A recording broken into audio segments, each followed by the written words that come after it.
Bene, buongiorno a tutti, benvenuti e grazie insomma per essere qui a questo evento che diciamo chiude una settimana intensa di appuntamenti ospitati dal Comune di Pordenone all'interno del format PN Trading Places che insomma è appunto un evento, un festival, una rassegna costruita dall'Università di Udine in partnership con la sede di Pordenone.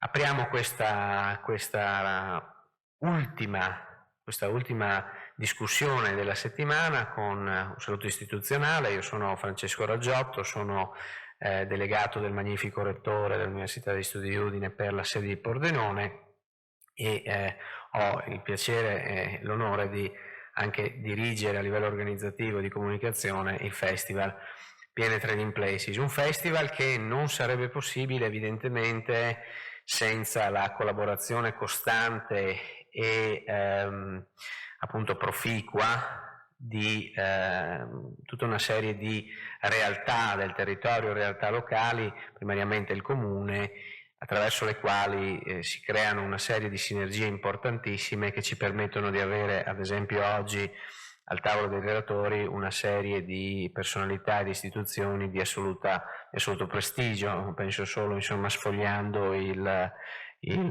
volantino, penso a GSE, che oggi è rappresentata da una serie, come vedremo, di figure professionali molto importanti, che ringrazio fin d'ora per essere qui con noi, per l'onore di essere qui con noi oggi, così come ringrazio anche ARERA nella persona del Presidente, che tra poco avremo il piacere di sentire. Sono solo due nomi rispetto a tutta una serie di, ne cito solo due, ma insomma basta aprire il volantino per avere avere un'idea di quello che siamo riusciti a costruire, ma il punto è che per costruire questo ci vogliono sinergie molto forti che credo che stiamo costruendo con solidità, e di questo mi fa molto piacere, e in tal senso voglio ringraziare l'amministrazione comunale per appunto rendere questo possibile, e a tal proposito chiamerei per un saluto istituzionale qui sul palco l'assessore Pietro Toppeano del Comune di Pordenone. Grazie Francesco, per me è un piacere essere qui. Io naturalmente porto i saluti dell'amministrazione comunale, del sindaco Alessandro Basso. Abbiamo accolto con piacere questo festival che ci dà veramente lustro a tutta la nostra comunità, sia comunità vera e propria, ma soprattutto anche comunità scientifica. È un festival che sicuramente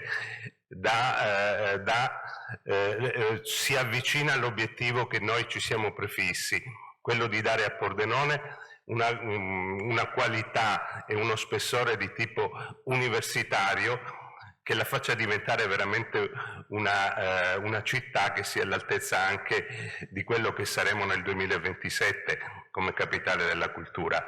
Un processo di avviamento che sicuramente la nostra sede universitaria di Via Prosecco sta facendo, e sta facendo molto bene, e per questo devo ringraziare sia il nuovo magnifico rettore e naturalmente tutti i docenti che sono anche qui presenti. Quindi un buon festival, un buon lavoro che state facendo, e saluto naturalmente le autorità di spessore che oggi ci relazioneranno. Grazie.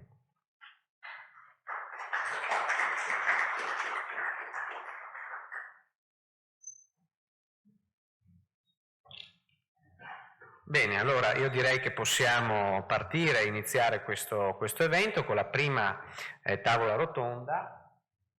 Mi perdonerete che mi coadiuvo essendo molto densa con il volantino dell'iniziativa. Allora andrei a passare la parola alle relazioni introduttive che verranno appunto proposte da Stefano Besseglini, in ordine presidente di ARERA, autorità di regolazione per energia, reti e ambiente, Luca Miraglia, responsabile delle funzioni mercati energetici GSE, gestore dei servizi energetici, e poi dal collega professor Giulio Croce, coordinatore del nostro corso di laurea in ingegneria industriale per l'energia, che è diciamo, il corso di più recente attivazione all'interno del campus di Udine. Non rubo altro tempo ai relatori e cedo la parola al presidente Besseghini, che ringrazio.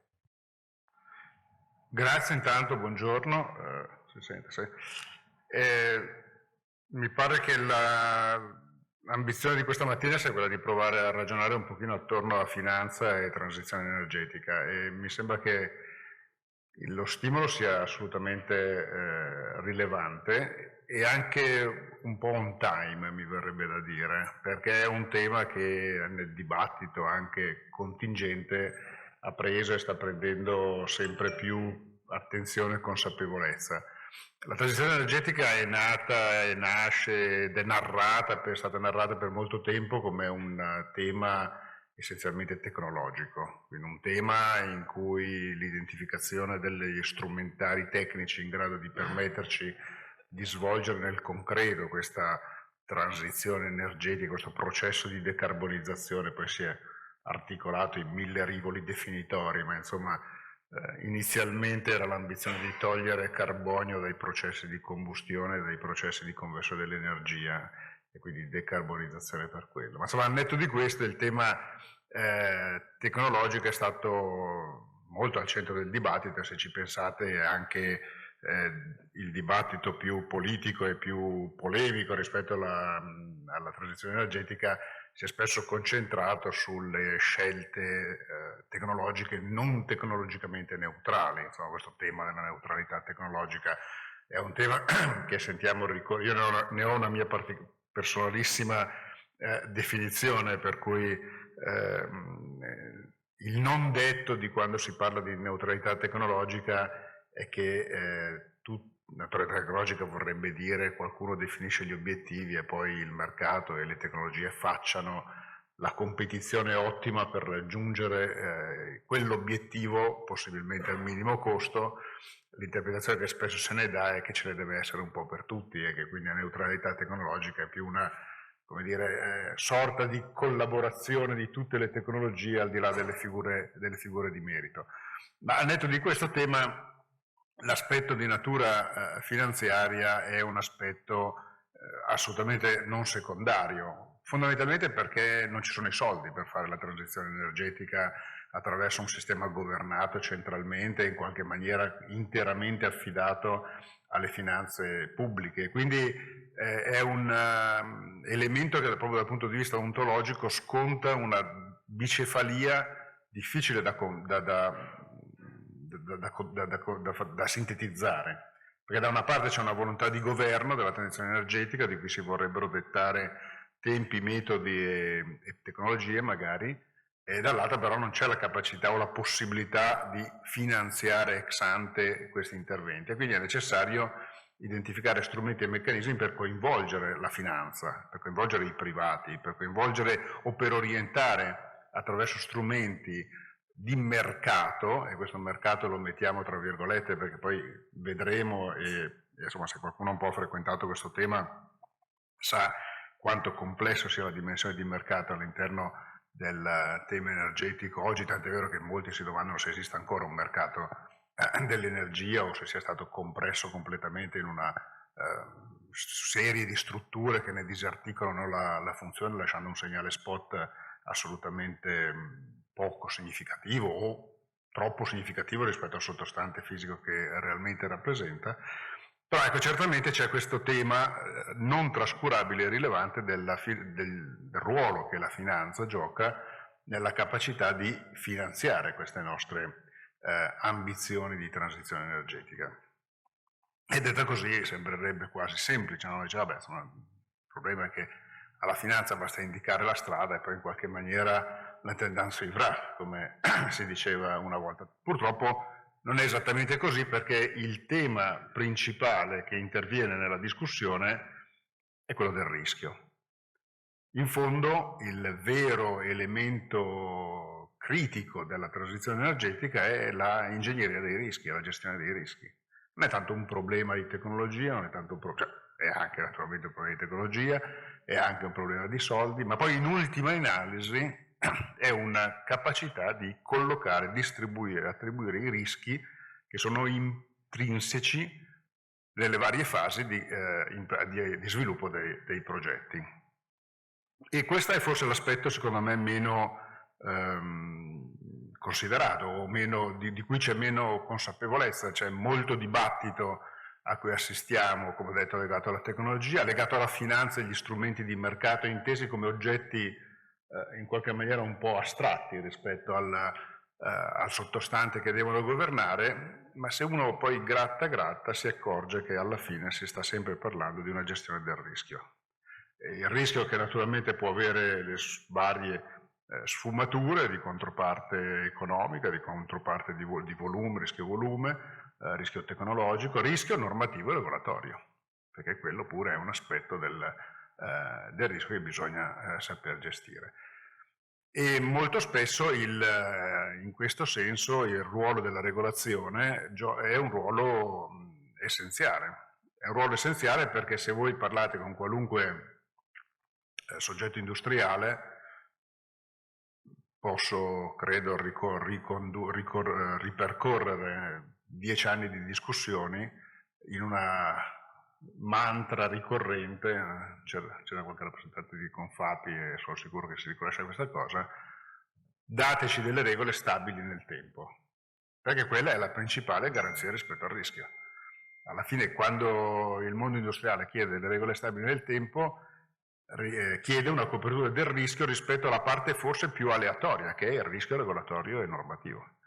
Perché rispetto al rischio regolatorio e normativo gli elementi di previsione sono estremamente difficili, essendo legato al vezzo o alla sensibilità politica, mettiamo politica con la P maiuscola, quindi di grande livello del momento. E lo vediamo anche, per quello prima in premessa dicevo che siamo in un momento in cui storicamente questa riflessione ha un senso, perché quello che stiamo vedendo è uno swipe del pendolo nella direzione dalla grande narrazione del primo von der Leyen, in cui, solo per stare a casa nostra, in cui la narrativa verde e la transizione energetica erano l'hype principale della discussione, a una fase in cui c'è perlomeno, a essere gentili, una fase di ripensamento, di riflessione.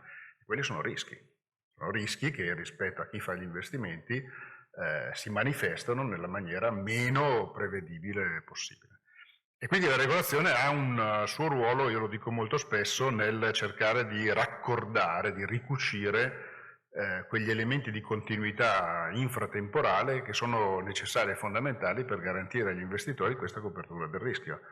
Non io personalmente, ma insomma, l'autorità si ritrova naturalmente nello svolgere un ruolo che è quello non solo di accompagnare le decisioni normative nella loro implementazione operativa e nella loro declinazione fattuale, quindi cosa vuol dire costruire i meccanismi incentivanti, e non solo, perché su questa cosa degli incentivi ci torneremo, sono naturalmente uno strumento di copertura del rischio, ma non necessariamente sono né l'unico né lo strumento ottimo, ma soprattutto nel garantire proprio quello che il comparto industriale spesso chiede, vale a dire la correlazione intertemporale delle scelte e la garanzia che se uno strumento è valido per un numero di anni definito, questa garanzia di esistenza dello strumento deve mantenersi anche cercando di andare a bilanciare quegli elementi di oneri che devono inevitabilmente essere ricoperti, che non nella totalità dei casi, ma nella stragrande maggioranza dei casi ricadono alla fine sul consumatore finale, che quindi diventa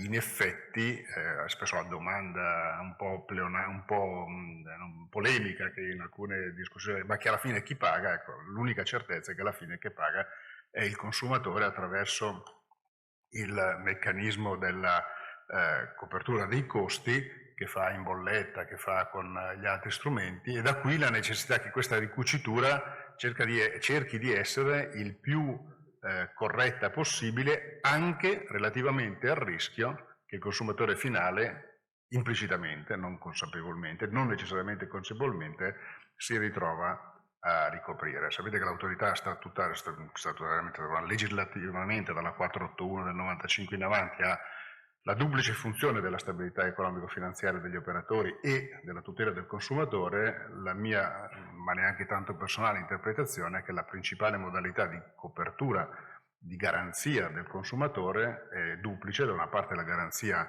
dell'esecuzione del contratto, quindi la garanzia della fornitura della commodity, che vi assicuro è tutto fuorché banale, perché vi ricordo che nel settembre del 22, io ho ancora in mente la data, il 13 settembre del 22, noi avevamo 95 operatori diretti gas in default gas su 112 che sono.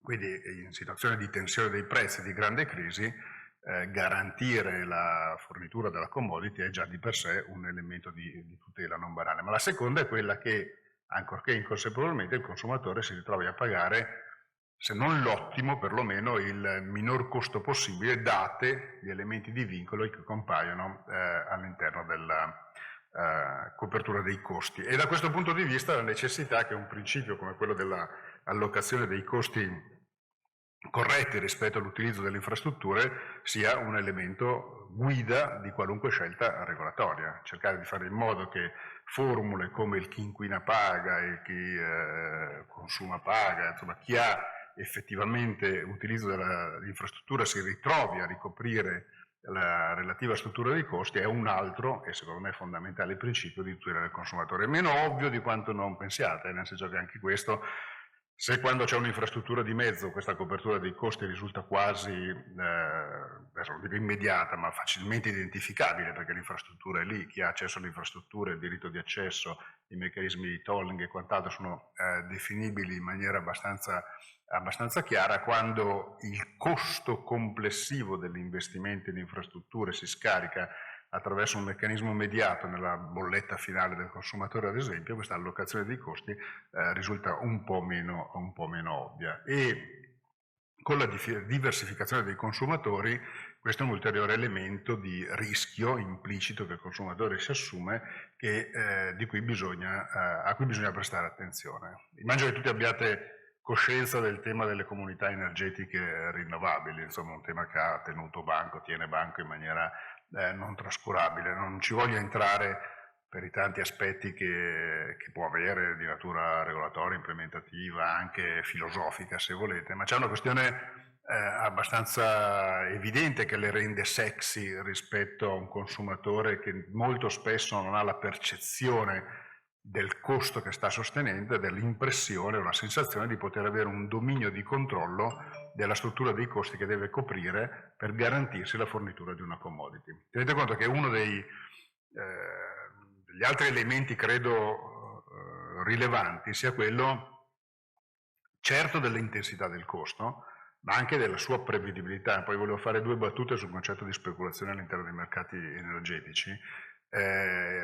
Uno dei modi principali con cui ci si mette al riparo da un aspetto rilevante del mercato, che è l'oscillazione del mercato, è esattamente quello dell'hedging. E quindi l'hedging può essere naturalmente di natura finanziaria. Io mi vado a cercare delle coperture adeguate che mi peggiorano la struttura dei costi ma mi danno garanzie di stabilità. Ma grazie al fatto che il mercato energetico è un mercato duplice, che ha una componente finanziaria ma una componente di sottostante fisico almeno altrettanto rilevante quanto quella della componente finanziaria pura, io mi posso coprire anche con un investimento, che è esattamente quello che faccio quando mi metto i pannelli fotovoltaici. I fotovoltaici non sono soltanto una interessante iniziativa di decarbonizzazione, sono la capacità di internalizzare un costo, proiettarlo nel tempo e attualizzarlo rispetto al momento dell'investimento. Quindi io mi sto coprendo con un investimento, chiamiamolo hardware, che mi dà la garanzia che per un certo periodo di anni stabilizzo l'intensità del costo, ma soprattutto mi metto al riparo da fluttuazioni e da oscillazioni.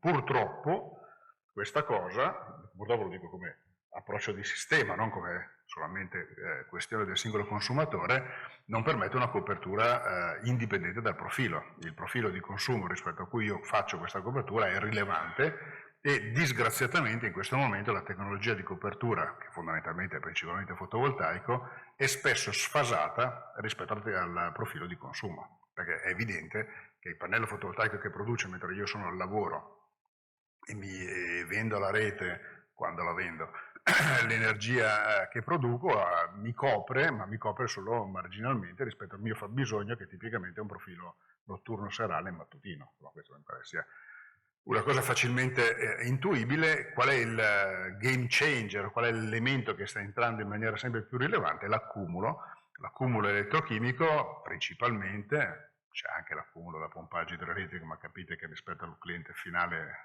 è un po' improbabile che quello sia la tipologia di servizio di cui non si copre, ma in questo momento l'accumulo elettrochimico, con i prezzi che sta conoscendo, sta diventando un credibile complementare della copertura, chiamiamola fisica, che mi posso dare del mio fabbisogno energetico, permettendomi un time shifting del profilo di consumo che realisticamente porta alla copertura del fabbisogno medio del consumatore domestico, diciamo classico, da 2,7 MW all'anno, 3 kW installati.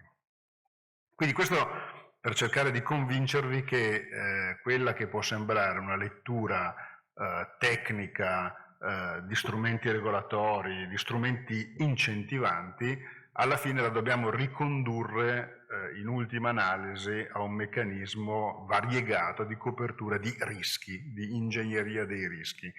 E questo è, secondo me, l'elemento principale con cui confrontarsi. Se la riprendiamo in una dimensione un pochino più ampia, una modalità con cui garantire questa attenzione a mitigare i rischi perché battezzo in maniera anticipatoria la natura dell'investimento sono le politiche ESG.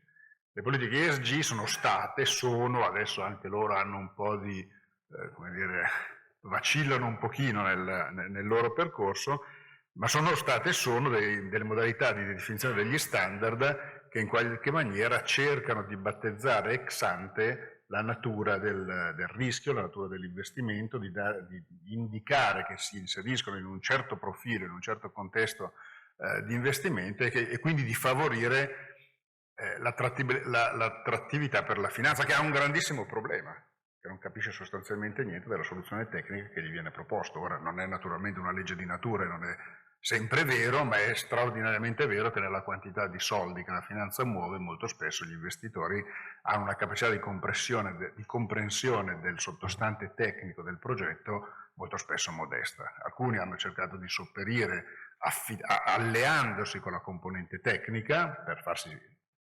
spiegare, diciamo così, il miglior viatico con cui finalizzare i propri investimenti. In realtà logiche come quelle dell'ESG servono proprio per costruire una sorta di categorizzazione della natura dell'investimento che permetta ai grandi bench di investimento di lavorare fondamentalmente safe rispetto a una valutazione specifica. E qui tutta la in fondo anche questa è copertura del rischio, naturalmente è copertura del rischio dell'investitore rispetto alla finalizzazione degli obiettivi, delle caratteristiche, degli indicatori, dei KPI che caratterizzano il suo investimento.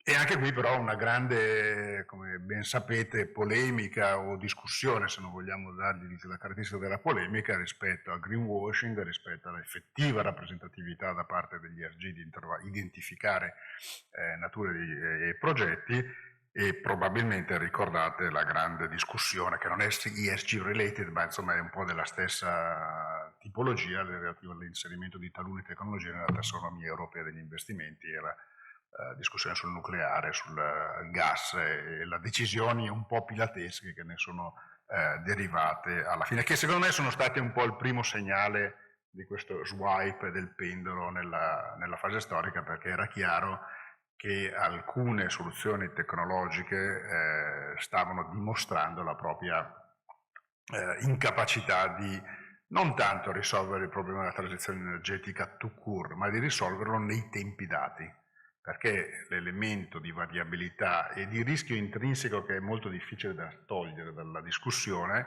è quello della variabile temporale. A me piace spesso dirla con una formula che di solito funziona, che una delle poche cose non rinnovabili che abbiamo è il tempo, e quindi quello una volta che è andato, e in effetti anche rispetto alla dinamica degli investimenti questo è un tema non banale. Anche qui la regolazione ha una sua funzione, ha un suo ruolo, perché naturalmente in un concetto di regolazione forse più allargata la classificazione, la qualificazione della natura degli investimenti ha una sua capacità rispetto all'attrazione della componente finanziaria.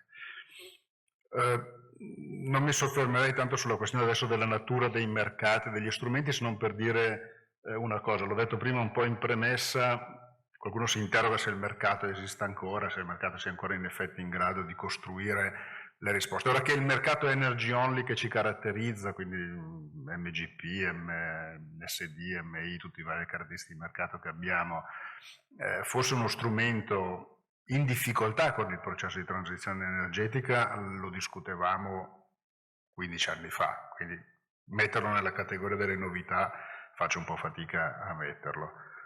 È improvvisamente esploso come argomento nel 2022, forse tutti ricorderete una sciagurata conferenza stampa decembrina della von der Leyen in cui dice il mercato dell'energia non funziona, va riformato profondamente, non si capisce bene cosa non stesse funzionando in un mercato che stava allocando correttamente il bene nella maniera più efficiente possibile. Il mercato non è una garanzia di prezzi bassi, il mercato è una garanzia di efficiente allocazione della risorsa quando questa è scarsa, che sono due cose proprio diverse, e quindi se lo stavo facendo non si capisce bene che cosa si dovesse riformare, tant'è vero che malgrado una intensissima polemica, una grande discussione, il notevole parto del processo di riforma del mercato elettrico europeo fu la conferma del modello di mercato del mercato elettrico europeo che avevamo, più qualche garanzia sulla capacità di coprirne gli esiti quando questi non erano quelli desiderati. Quindi oggi cosa abbiamo? Abbiamo un mercato che funziona sostanzialmente come funzionava prima, cioè bene,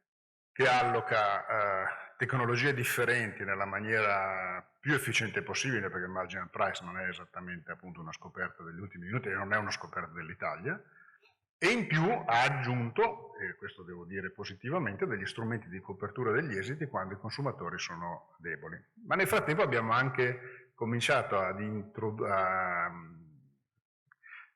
introdurre, non inventare, perché naturalmente anche questi erano temi noti, a introdurre elementi di stabilizzazione dell'approvvigionamento dell'energia con caratteristiche di maggiore prevedibilità. Oggi nessuno si scandalizza se ti parla di un CFD, qualche anno fa i CFD erano degli oggetti un po' estetici rispetto alle dinamiche di mercato. C'era il mercato e c'erano gli incentivi. Cosa gli incentivi sono riusciti a produrre in termini distorsivi l'abbiamo, insomma io sono stato accusato di essere un vessatore delle rinnovabili italiane perché ero convinto che l'estrazione della rendita inframarginale ai primi impianti destinatari di conti energia fosse una cosa non così scandalosa. Sono convinto che quello che verrà fuori dalla Corte di Giustizia Europea confermerà che la nostra interpretazione di chi insomma la pensava così non fosse poi tanto sbagliata, perché se voi pensate che un impianto fotovoltaico dei primi due conti energia piglia vuoto per pieno 300 euro megawattora stabile di incentivo, su questo prende quando non consegna il GSE il prezzo di mercato, e che questo nel 2022 voleva dire che portava a casa 600 euro megawattora avendo fondamentalmente, non dico ammortizzato l'impianto perché sono impianti del 2011-2012, ma insomma stava abbastanza ben messo, e avendo un piano di rientro che era tutto costruito intorno ai 50, 52, 57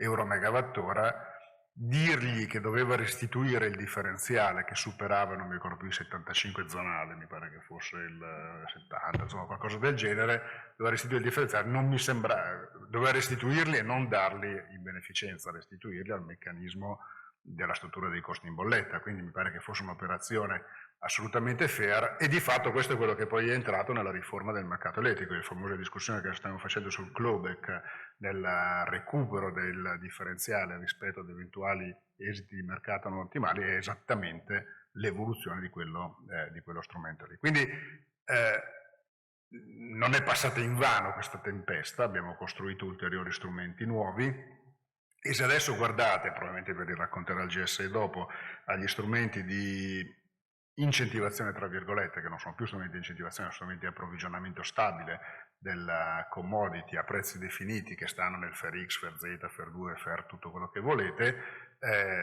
di fatto questi hanno internalizzato questa capacità di stabilizzare il costo per il consumatore finale o per la controparte centrale, che di fatto è lo Stato che sta comprando quell'energia, e al tempo stesso garantire all'operatore una copertura dei rischi controparte per n anni. E questo stiamo vedendo che è un modello che sta funzionando, perché FERX ha avuto buone performance, Max, che è quello sugli accumuli elettrochimici, ha avuto ottime performance, forse anche un po' troppo ottime, per questo lo vedremo nelle gare successive. Questo per dire che questo strumentario tecnico di ingegneria di mercato che sta allargando la visione del mercato elettrico è una cosa su cui stiamo effettivamente molto crescendo.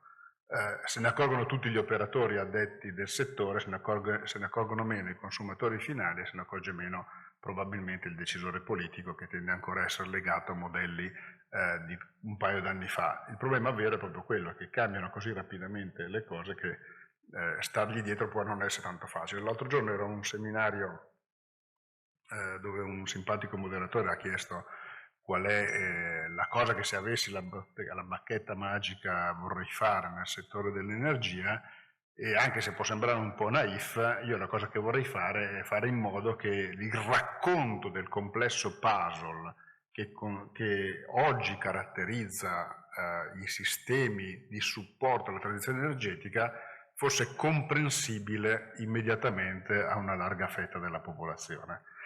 Perché questo sarà uno sforzo titanico, impossibile da realizzare in realtà, ma che ci accompagnerà parecchio nei prossimi anni. Momenti come quello di oggi, anche se di popolazione non ne abbiamo tanta, potrebbe essere, sono momenti importanti per provare a spiegare come ci sia una logica dietro tutti gli elementi di cui si viene informati. Invece quello che succede è che mediamente si viene esposti a nicchie informative molto verticali che naturalmente tirano un po' l'informazione pro domo propria e fanno perdere una visione complessiva. Capite che quando qualche anno fa si decideva di costruire una centrale termoelettrica da qualche parte e quella soddisfaceva il fabbisogno di una regione relativamente ampia, la sua struttura finanziaria era ben definita, qualcuno se ne faceva carico, la sua parte di ingegneria era ben definita, qualcuno se ne faceva carico. In fondo la consapevolezza che il consumatore finale doveva avere era che il costo di energia fosse ragionevole. Oggi che tutto questo è disperso, non solo concettualmente, ma anche proprio fisicamente, perché da qualche migliaio di punti di inserzione siamo arrivati a milioni di punti di inserzione di energia nella rete, capite che ricondurre tutta questa complessità a una dimensione comprensibile al consumatore medio, che sia in grado di valutare se si stia percorrendo un ottimo tecnico-economico oppure no, è uno sforzo titanico pressoché impossibile. E di nuovo si sta rispondendo a questa logica cercando di deframmentare il sistema. Le comunità energetiche rinnovabili, tanto per citare il solito esempio, sono esattamente una deframmentazione dell'ottimo. Ma attenzione, perché deframmentare un sistema ottimo non porta necessariamente a un ottimo.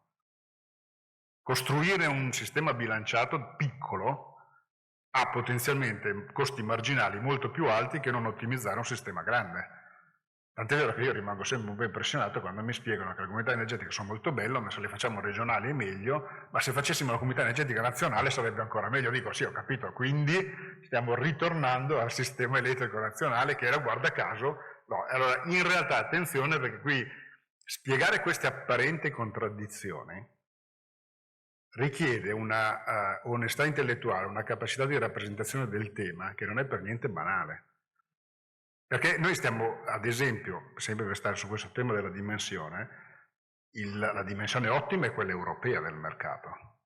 Noi adesso apriremo Picasso, credo, mi pare per la fine del mese, che è il sistema di trading della primaria a livello europeo, con uno strumento di mercato, superando quindi la dimensione nazionale, ma al tempo stesso stiamo promuovendo degli oggetti, le comunità energetiche rinnovabili, che cercano di riportare il consumatore a una percezione locale dell'efficienza delle proprie scelte di investimento e di consumo.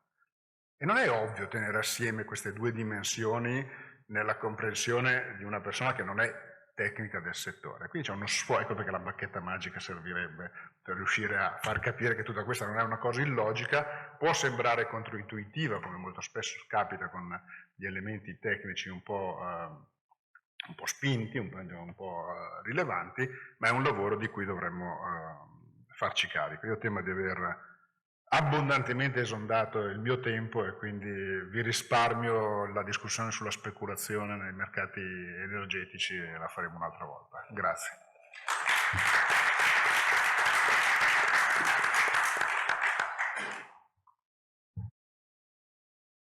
Bene, diamo all'ingegner Miraglia di GSE per la sua relazione.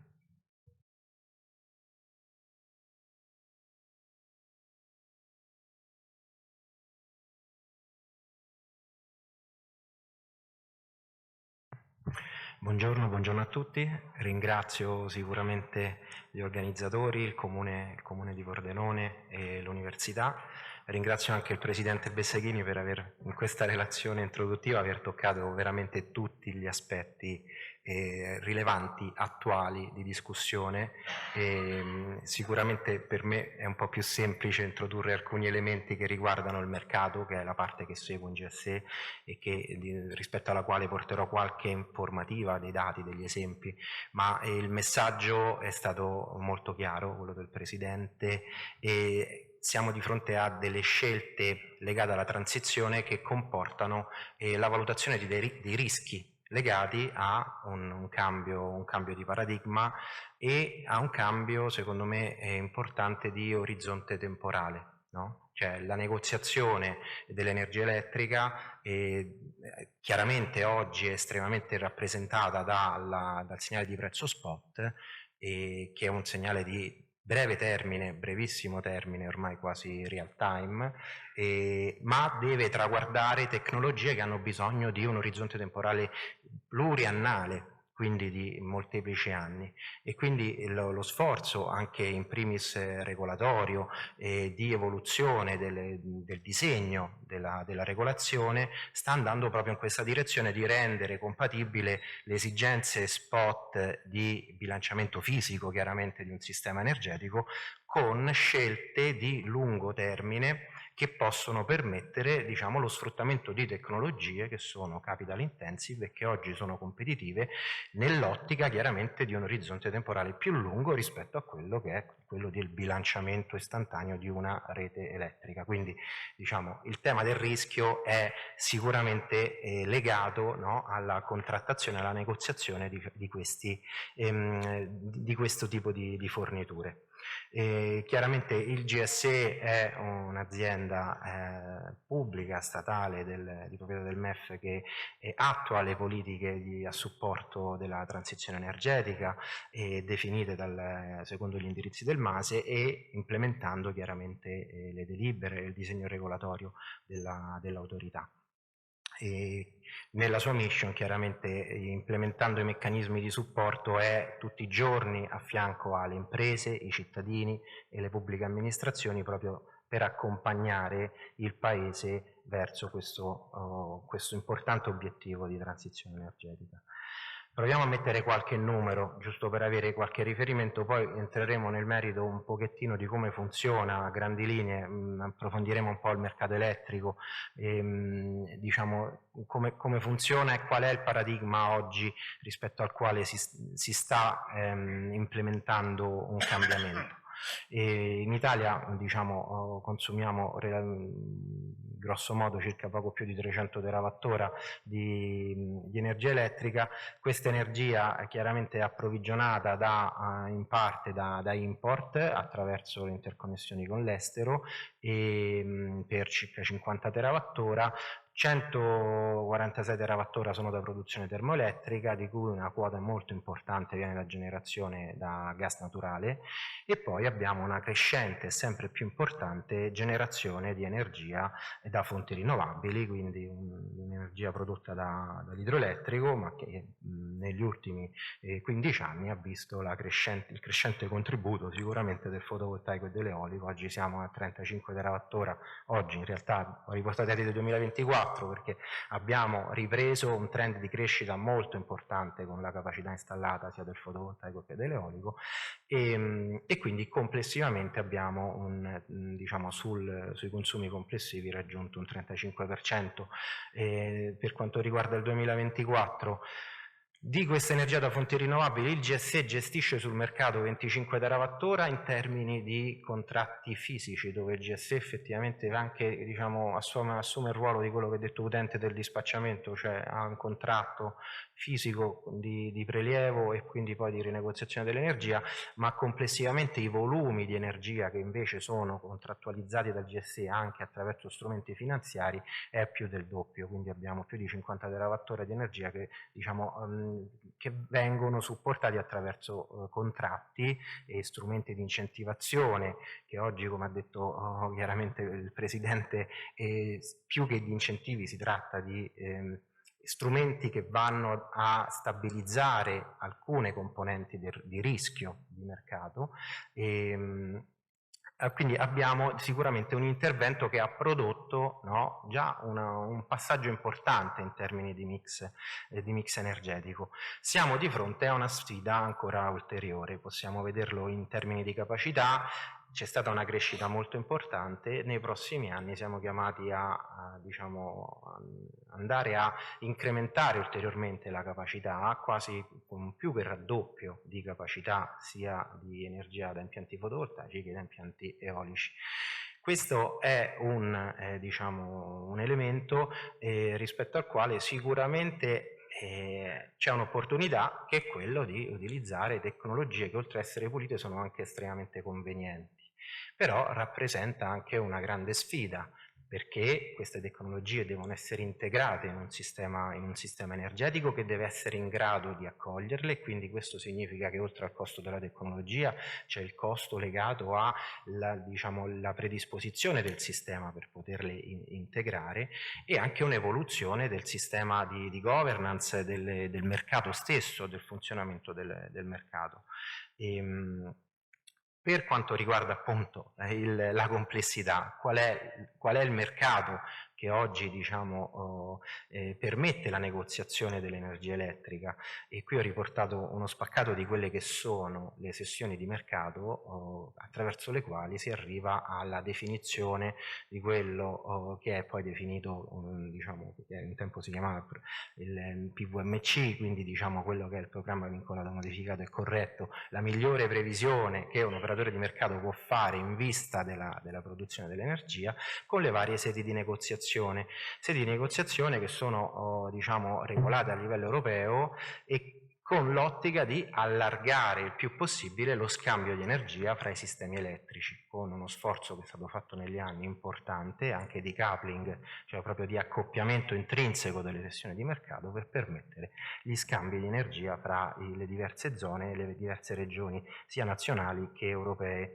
Come potete vedere, il mercato elettrico, ora qui è stato rappresentato con un MTU, una Market Time Unit, graficamente di 24 ore, ma siamo passati recentemente anche sull'MGP, che è la sessione, il mercato del giorno prima, la sessione principale di negoziazione dell'energia elettrica, all'MTU a 15 minuti, e anche le misure dell'energia elettrica, il settlement dell'energia elettrica ormai è passato all'imbalance settlement period di 15 minuti, quindi abbiamo una complessità legata quasi al tempo reale. Questo è indice del fatto che un giorno di fornitura di energia elettrica in realtà è negoziato su 96 periodi diversi, sono 96 contratti diversi che sono negoziati su un numero di sessioni di mercato che si sovrappongono e che possono arrivare fino a 7-8 sessioni di mercato sullo stesso quarto d'ora. Questo perché avviene? Avviene perché c'è una fisica dietro. Questo è un mercato che è strettamente correlato all'esigenza fisica di dispacciare l'energia, e chiaramente l'evoluzione anche del mercato è stata quella di andare incontro alle esigenze anche tecnologiche degli asset che nell'apertura del mercato, con la liberalizzazione e poi soprattutto con l'avvento di nuove tecnologie, prevede la necessità di andare a fare delle previsioni il più possibile aderenti al tempo reale, e quindi sono state implementate, oltre alla sessione del mercato del giorno prima, il mercato d'aggiustamento con sessioni infragiornaliere ad asta sempre a prezzo marginale, è stata implementata la sessione di negoziazione continua di aggiustamento dell'energia, quindi il mercato intraday X-Bid, che permette la negoziazione fino all'ora antecedente all'ora di consegna e produzione dell'energia. con una, diciamo, una modalità in questo caso pay as bid. Tutte queste sessioni di mercato hanno un obiettivo che è quello di arrivare a fornire nei confronti del sistema energetico e quindi del sistema elettrico, quindi di Terna che è il gestore della rete di trasmissione, un'indicazione il più affidabile possibile di quella che è la previsione, no, dell'immissione e dei prelievi dalla rete elettrica sulla base del merito economico, chiaramente, perché diciamo, il diritto ad immettere o a prelevare è fatto chiaramente sulla base del merito economico per assicurare una fornitura che sia appunto competitiva verso i soggetti. Questo chiaramente ha una complessità alla quale si abbina, diciamo, la gestione dei servizi di bilanciamento che servono al gestore di rete Terna stesso per poter mantenere in equilibrio costante, istante per istante, la rete elettrica. Abbiamo vissuto in passato in Italia, abbiamo visto cosa è accaduto in Spagna, le ripercussioni, no, di un problema nella gestione dell'equilibrio della rete elettrica, e questo avviene attraverso degli strumenti di mercato, di negoziazione che riescono ad allocare in maniera efficiente ed efficace le risorse necessarie per la gestione della rete. Siamo in un momento di grande cambiamento, si sta implementando in Italia il nuovo testo integrato del dispacciamento dell'energia elettrica definito dall'autorità, che appunto in quest'ottica prevede l'implementazione e la segregazione di due ruoli separati che prima erano, diciamo, rappresentati da un unico soggetto che era l'utente del dispacciamento. Ad oggi verrà segregato, diciamo, ripartito fra due soggetti, quindi ci sarà un soggetto responsabile della previsione e programmazione fisica delle unità e un soggetto che invece è responsabile, questo è il BRP, quindi il Balance Responsible Party, ci sarà poi un soggetto che invece è responsabile della fornitura di servizi abbinati a quelle unità, che quindi è il BSP, il Balancing Service Provider. Questo perché? Questo per cercare di aumentare il più possibile la partecipazione di questa pluralità di soggetti e pluralità di tecnologie al contributo finale, che è sempre quello di avere una rete elettrica che possa funzionare e accogliere una penetrazione sempre maggiore delle tecnologie chiaramente ambientalmente più sostenibili, ma anche, e poi lo vedremo, anche economicamente più convenienti. Quello che abbiamo rappresentato qui è la visione short term, la visione a breve termine. Chiaramente diciamo, oggi sul mercato fisico il mercato MGP assorbe circa 220 terawattora sul totale dei consumi. Vi è una parte complementare che è legata alla negoziazione bilaterale, quindi fuori dalle piattaforme di mercato, che viene, diciamo, implementata attraverso la piattaforma Conti Energia, sempre del gestore del mercato elettrico, dove appunto avviene il trasferimento della titolarità dell'energia. Ora, chiaramente questi sono strumenti che di varia natura sono sempre esistiti e spesso la negoziazione, diciamo, a termine è fatta anche utilizzando la piattaforma di mercato spot, quindi il prezzo day ahead, che poi ha un indice ben identificato, che può essere il prezzo zonale o il prezzo unico nazionale, a cui vengono abbinate degli strumenti, dei contratti anche di natura finanziaria e derivata che sono, diciamo, disponibili e accessibili sul mercato, che permettono di fare strategie di hedging. Ad oggi questi strumenti hanno un orizzonte temporale liquido, cioè se uno vuole può permettersi di diciamo, valutare o di coprirsi attraverso magari un intermediario, il proprio fornitore, hanno un orizzonte di disponibilità fino a 1, 2 anni, al massimo 3 anni, no? Come orizzonte. È chiaro che diciamo, l'esigenza degli investimenti per andare a realizzare e sfruttare nuove tecnologie ha bisogno di un orizzonte più lungo, che è quello che cercheremo adesso di traguardare. Proviamo a entrare un attimo nel merito di come funziona il mercato spot, il mercato MGP, perché poi questo ci serve anche per capire quali sono i rischi legati sia al lato produzione che al lato consumo all'adozione di tecnologie che invece hanno bisogno di segnali di prezzo di lungo termine, piuttosto che invece il segnale di prezzo di breve termine, che è quello che il mercato MGP è chiamato però a fornire, appunto, è proprio l'espressione della sua funzionalità, diciamo. Sul mercato MGP, per quanto riguarda il mercato italiano, che è un mercato ad asta e a prezzo marginale. Prezzo marginale significa che il prezzo che si forma relativo alle offerte accettate in acquisto e in vendita è lo stesso e rappresenta sì il massimo prezzo delle offerte in vendita, ma rappresenta al contempo il minimo prezzo delle offerte in acquisto. Questo per andare poi a massimizzare quello che è appunto il welfare, no, dei soggetti che partecipano al mercato. Oggi abbiamo un mix energetico che vede la tecnologia a gas, no, marginale per il 70% delle ore, seguita dall'idroelettrico con un 18% e un 4% delle altre fonti rinnovabili. Il prezzo marginale espresso da queste tecnologie è molto diverso fra loro. Chiaramente il prezzo dei cicli combinati è molto vicino al prezzo medio, no, del MGP, quindi rappresentativo, diciamo, del costo del combustibile e del costo sostanzialmente delle quote emissive associate allo sfruttamento del gas naturale. Le fonti rinnovabili chiaramente hanno costi marginali molto più bassi e in quelle poche ore in cui sono marginali chiaramente producono un prezzo diciamo MGP molto, molto inferiore.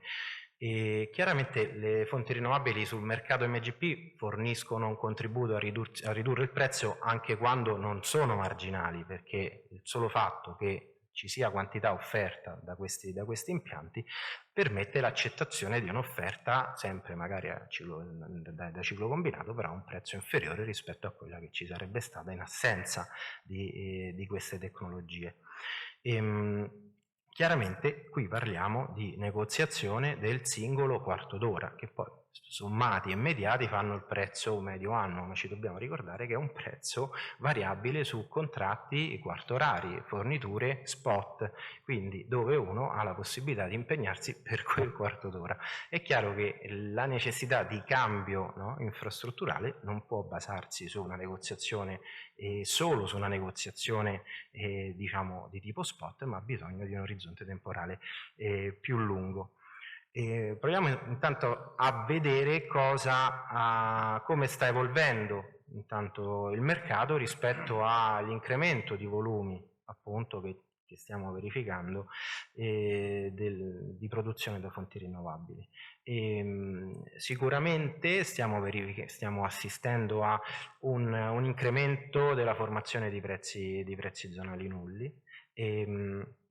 Questo chiaramente è un fenomeno legato alle situazioni in cui avviene con partecipazione di una ridotta domanda e una elevata produzione da fonti rinnovabili, nel momento in cui in determinate zone di mercato non vi è più la possibilità di esportare, no, la produzione verso zone in cui invece c'è domanda, quindi si saturano i limiti di transito della rete che permettono lo spostamento dell'energia elettrica, il prezzo sostanzialmente per quelle zone si annulla, che da una parte significa aver, no, sul mercato spot in quel momento determinato un forte abbattimento del prezzo, no, grazie alle fonti rinnovabili.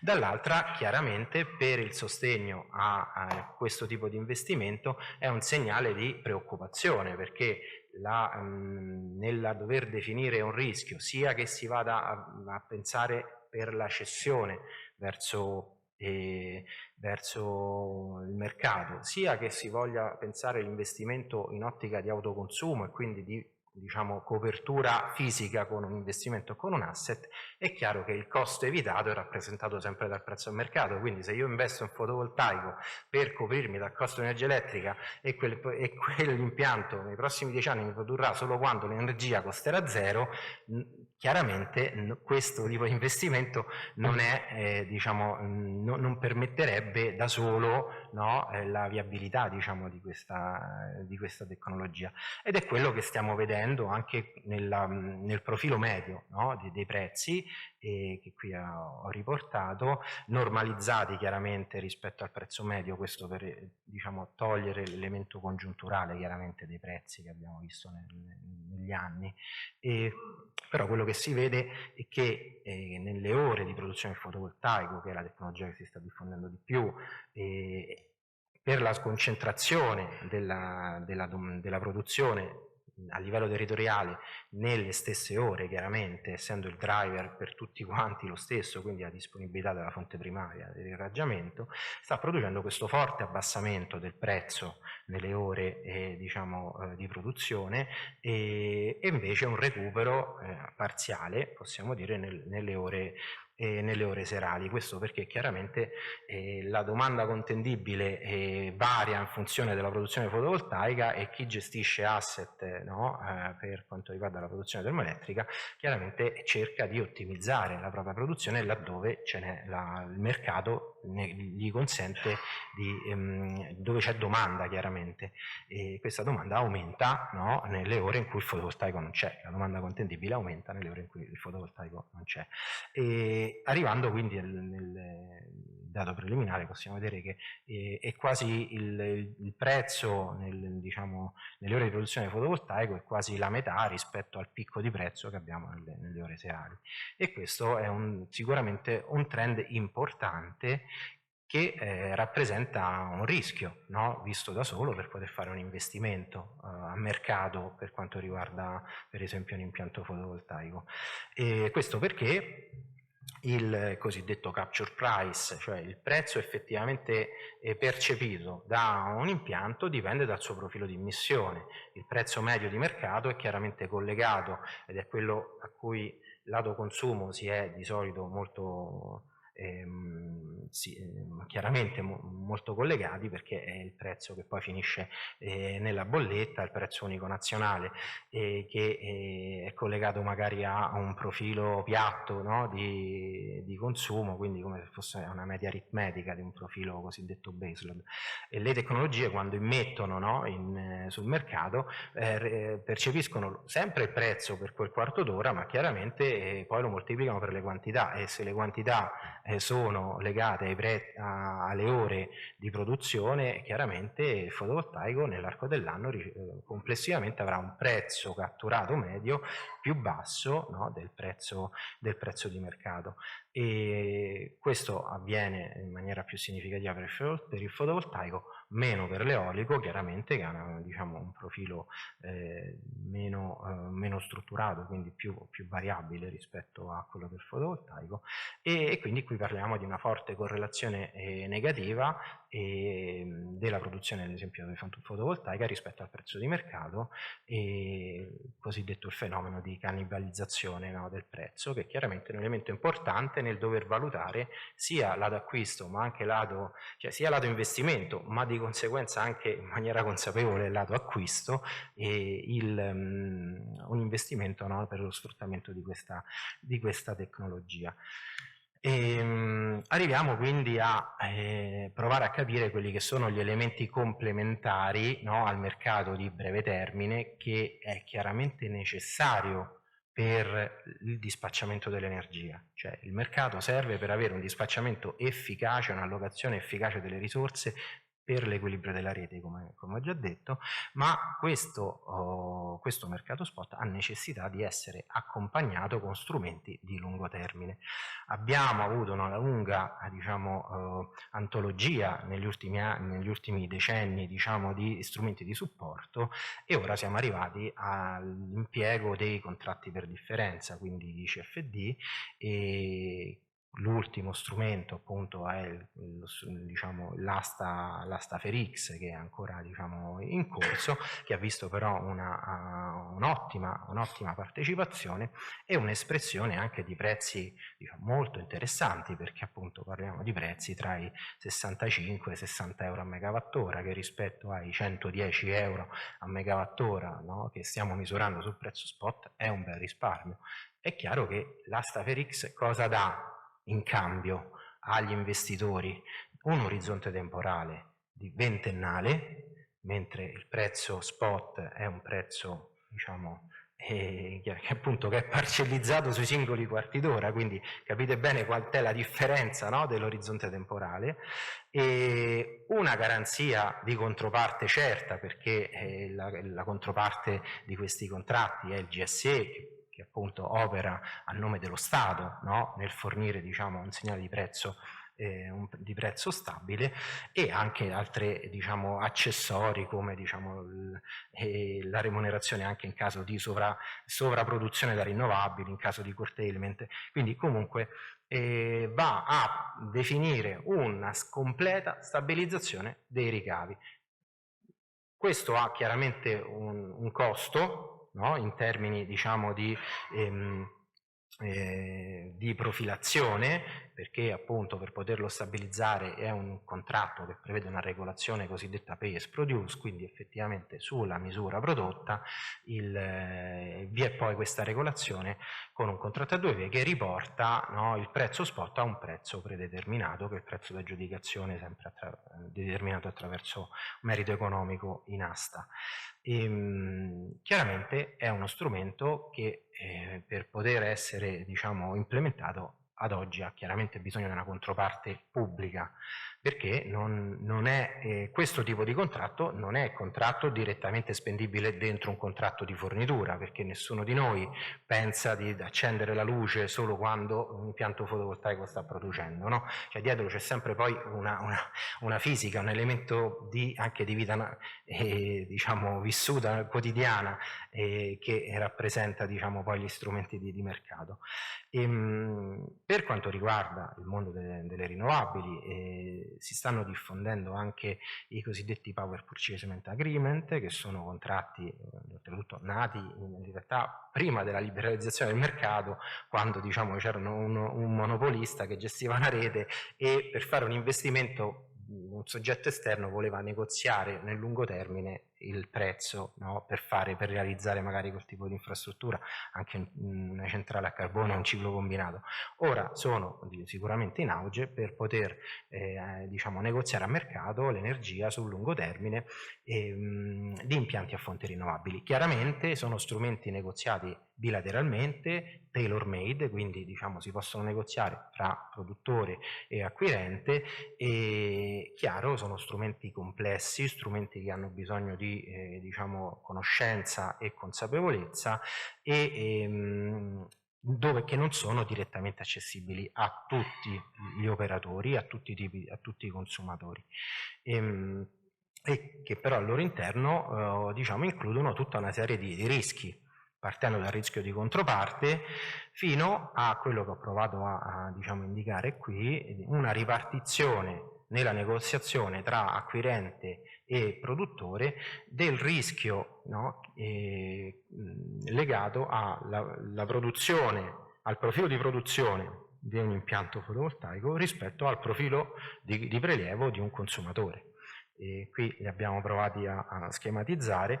Sicuramente c'è quello che è definito il capture ratio, che è appunto il rapporto fra il capture price, quindi il prezzo effettivamente percepito dall'impianto, rispetto a un prezzo di mercato baseload, quindi il prezzo medio aritmetico, il rischio volatilità proprio del prezzo legato alla congiuntura, perché io sto fissando un prezzo, ma poi questo prezzo potrebbe aumentare o potrebbe diminuire, e se per un investitore, diciamo, fissare un prezzo per l'impianto può essere, diciamo, sufficiente a produrre un IRR adeguato diciamo, alle aspettative di quell'iniziativa, lato consumo può essere più difficile, perché a seconda dei settori di consumo ci può essere una flessibilità differente rispetto al prezzo, perché ci sono settori dove, per esempio, immagino quello immobiliare, residenziale, dove la stabilizzazione del prezzo secondo me può essere un elemento molto più accolto in maniera molto più di lungo termine, in maniera molto più diciamo con meno rischi. Chiaro, un settore che lega fortemente invece la sua produzione industriale al costo di approvvigionamento, è chiaro che fissare un prezzo su un orizzonte temporale molto lungo significa assumere un rischio, no, anche importante, nel momento in cui chiaramente se il prezzo poi dovesse scendere in futuro ci si ritroverebbe con un segnale di prezzo che è rimasto ancorato a una negoziazione fatta 2, 3, 4, 5 anni prima. Quindi questo è, diciamo, l'elemento di mismatch temporale da gestire in termini di gestione del rischio.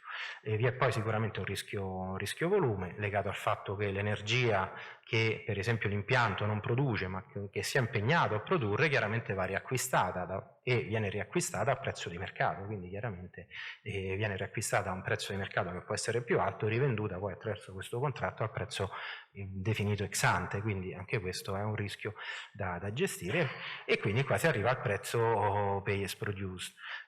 Chiaramente ci sono poi altri costi, c'è il rischio di controparte a seconda della controparte, e questo nei PPA è un elemento fondamentale, cioè il mercato è fatto dalle controparti, cioè una controparte stabile definisce le regole e definisce i prezzi. Questo, quindi c'è un elemento di dimensione sicuramente importante. E poi si arriva, dopo aver anche sostenuto i costi di hedging per poter cercare di limitare questi rischi, no? Con le coperture disponibili, diciamo, facendo un cascading di derivati disponibili sulle piattaforme che appunto hanno liquidità 1 o 2 anni, si arriva a quello che si può definire il prezzo pay as produced, quindi il prezzo che diciamo è riferito proprio al profilo di emissione dell'impianto. Chiaramente l'asta FERX, rendendo disponibile un prezzo pay as produced, ha raccolto grandi adesioni, anche con risultati molto interessanti in termini di prezzo sia per il fotovoltaico che per l'eolico. Provo un po' a riassumere alcune conclusioni rispetto a questa discussione. L'evoluzione del sistema per permettere l'implementazione della transizione energetica ha bisogno di grandi investimenti, quindi investimenti in sistema di produzione, in sistema di stoccaggio dell'energia e in sistema di chiaramente trasporto, distribuzione e bilanciamento dell'energia. Il passaggio da appunto un sistema energetico a costo marginale basato sull'approvvigionamento di combustibile a un sistema invece basato sullo sfruttamento di asset estremamente capital intensive necessita per forza di estendere l'orizzonte temporale dal prezzo spot a segnali di prezzo di lungo termine. Questo permette di raggiungere molteplici obiettivi, quali una stabilità dei ricavi per i produttori, per poter avere, diciamo, poter finanziare, quindi rendere bancabili i progetti e assicurare il ritorno degli investimenti. Un prezzo di fornitura per i consumatori che sia a quel punto più correlato piuttosto che al mercato spot, al segnale del prezzo del combustibile istantaneo, quindi soggetto alle congiunture, a un costo della tecnologia di lungo termine, quindi al costo di questi investimenti, di questi asset. È chiaro che sono investimenti di lungo termine, difficilmente possono trasferire il loro valore attraverso un prezzo di brevissimo termine, quindi questo è un elemento importante. E facendo questo si potrebbe arrivare quindi a un disaccoppiamento rispetto ai prezzi, no, che si formano appunto sul mercato spot, ricordando sempre che il mercato spot ha una funzione legata al brevissimo termine, quindi è un segnale di prezzo e bisogna costruirne altri che però siano coerenti con il paradigma industriale, infrastrutturale che viene implementato. Ulteriori driver per la diffusione delle FER, sicuramente, come anche già menzionato il Presidente, la diffusione dello stoccaggio permette sia di andare a neutralizzare molti dei rischi che abbiamo visto, che ho descritto poc'anzi, sia per i produttori ma anche per il sistema energetico, perché riesce ad abilitare no? Queste fonti rinnovabili, oltre a fornire un profilo più stabile e prevedibile, ma anche a fornire servizi alla rete elettrica, perché chiaramente la rete ha bisogno che le unità che partecipano siano responsabilizzate e possano contribuire alla stabilità del sistema. E chiaramente è necessaria, appunto, come ho ripetuto più volte, per quanto riguarda il consumatore, una presa di coscienza di questo paradigma e valutando dei rischi, chiaramente, un'estensione dell'orizzonte temporale dei contratti di approvvigionamento, perché è l'elemento fondamentale per poter, come dire, andare a approvvigionarsi di prezzi dell'energia legati a queste tecnologie che hanno bisogno di questi tempi, diciamo, un po' più lunghi in termini di tempi di ritorno. Elemento fondamentale è facilitare l'aggregazione sia lato produzione che lato consumo, per cercare di facilitare questa negoziazione a lungo termine, e un ultimo elemento sicuramente quello di una trasparenza di questa differenziazione di segnale di prezzo verso i consumatori finali, che chiaramente potrebbero inizialmente fare fatica a comprendere questa differenza, che chiaramente per i tecnici è più semplice, più digeribile. Lato consumo forse è anche giusto che non ci debba essere tutta questa consapevolezza, ma ci debba essere un sistema che permetta a un consumatore di utilizzare dell'energia che venga allocata con un mix efficiente probabilmente di risorse sia a breve che a lungo termine. Bene, concludo.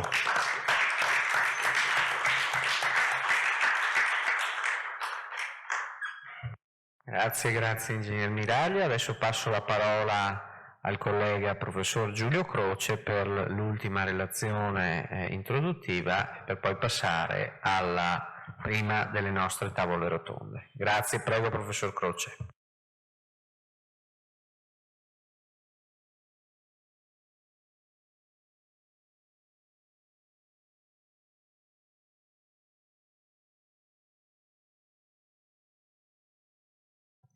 Cercherò di essere molto sintetico perché vorrei lasciare anche spazio alle successive tavole rotonde, e quindi cercherò di compattare quello che avevo pensato. Sono qua sostanzialmente per ricordare anche gli aspetti tecnici, per così dire, che ovviamente sono tutt'altro che indipendenti da quelli finanziari. Qui stiamo parlando di una transizione energetica che si muove su tempi lunghi, si muove per motivazioni che non sono strettamente economiche, non sono naturali, quindi è ovvio che sono imposte e controllate intrinsecamente dalle necessità di regolazione, perché non si può andare nella direzione spontaneamente, e spesso, appunto, come è già stato detto più volte, le tempistiche sono fondamentali, perché se ho bisogno di un'infrastruttura per garantire una tecnologia, la velocità con cui si realizza l'infrastruttura e la velocità con cui si realizza la tecnologia, se non sono bene in fase, come vediamo per esempio per l'auto elettrica o simili, possono avere conseguenze pesanti. Vorrei soffermarmi più che altro, per non sovrappormi anche agli argomenti che sono già stati considerati, a ricordare che la transizione energetica non è solo energia elettrica, quindi la transizione energetica non è solo fotovoltaico. Qui vediamo che come energetici, quindi io in prima persona come coordinatore di un corso di energia sono uno dei primi colpevoli per la produzione di CO2, circa l'80% della CO2 e gas equivalenti che abbiamo deriva da attività energetiche, ma le attività energetiche sono piuttosto varie. Vedete la quota molto grande di energia dedicata ai trasporti, e qui sostanzialmente l'elettrico è del tutto trascurabile al momento, quindi qui si sta parlando di derivati del petrolio. Abbiamo una quota importante di residenziale, in cui la maggior parte è sostanzialmente di nuovo riscaldamento e condizionamento ambientale, e anche nella parte industriale abbiamo una quota significativa di energia termica, qualche volta energia termica anche di valore elevato, quindi difficile da produrre. Tutti sappiamo che ci sono attività energy intensive che richiedono appunto temperature elevate, processi complessi e quant'altro. E quando parliamo di vincoli sulla CO2 e riduzione delle emissioni della CO2, noi parliamo sempre in realtà abbiamo impegni sul totale, sul globale, e quindi è opportuno considerare anche questi altri aspetti. Qui, questo è solo uno slide che faccio spesso vedere per non scoraggiare, stiamo riducendo effettivamente la produzione di CO2, ma vi faccio vedere semplicemente il monitoraggio dei limiti che ci siamo imposti, che vogliamo raggiungere, degli obiettivi che ci siamo imposti per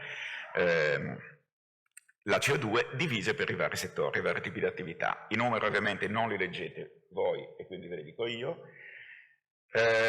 Sono tutti numeri ambiziosi e questo lo sappiamo tutti, quindi non è il caso di ripeterlo, ma quello che vi faccio notare è che se abbiamo come obiettivo finale al 2030 una riduzione globale dei consumi finali, questo è il monitoraggio delle rinnovabili, abbiamo un obiettivo di un 40% di copertura della richiesta energetica totale al 2030, se ci limitiamo al settore elettrico, al 40% ci siamo già e l'obiettivo sale verso il 60% o quant'altro. Quindi gli altri settori sono ancora più indietro, diciamo, e lì c'è molto da lavorare sostanzialmente. Nell'elettrico, sostanzialmente le energie che abbiamo a disposizione, le energie rinnovabili che abbiamo a disposizione per cercare di... Andiamo un attimino a fare questo, che è uno slide che non vi commenterò perché era un discorso troppo lungo, ma solo per far vedere l'elenco di energie primarie che abbiamo a disposizione, il menu con cui possiamo risolvere i nostri problemi, e sono all'interno del rettangolo rosso, mettendo tutte quelle possibili. C'è anche la crocetta del nucleare, perché questa è una immagine, diciamo, globale.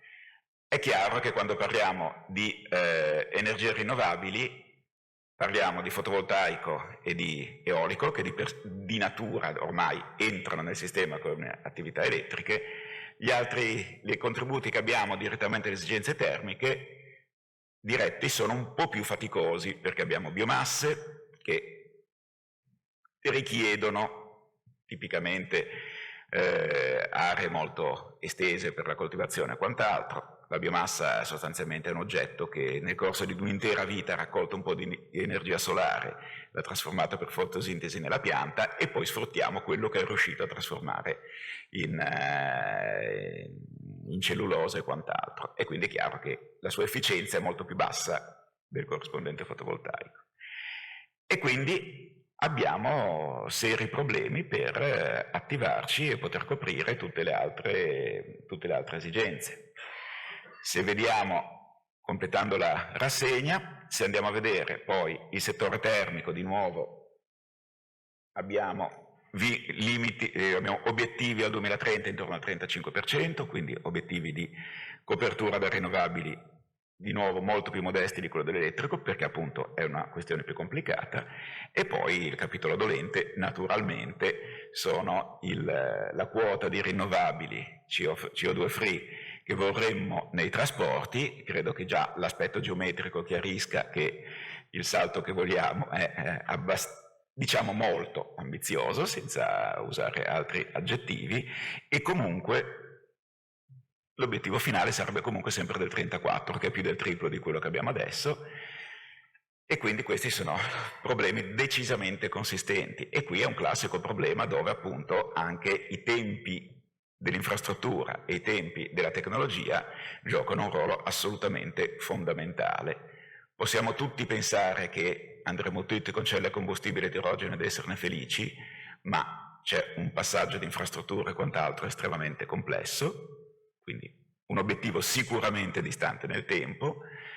Anche l'elettrico, anche ad essere ottimisti, comunque tutti sappiamo che abbiamo le automobili elettriche, non abbiamo i tir elettrici, e quindi per esempio a livello italiano ma anche a livello europeo abbiamo costruito un'infrastruttura dedicata alla distribuzione di GNL, di gas naturale liquefatto, che è un oggetto che in qualche modo cerca di aiutare a ridurre le emissioni, anche se in realtà, se uno fa il bilancio completo, poi alla fin fine quando brucia il metano ne emette di meno che quando brucia la benzina, ma se usa il GNL, che è un processo di produzione molto più faticoso, molto più oneroso, nei conti totali non fa più molta differenza.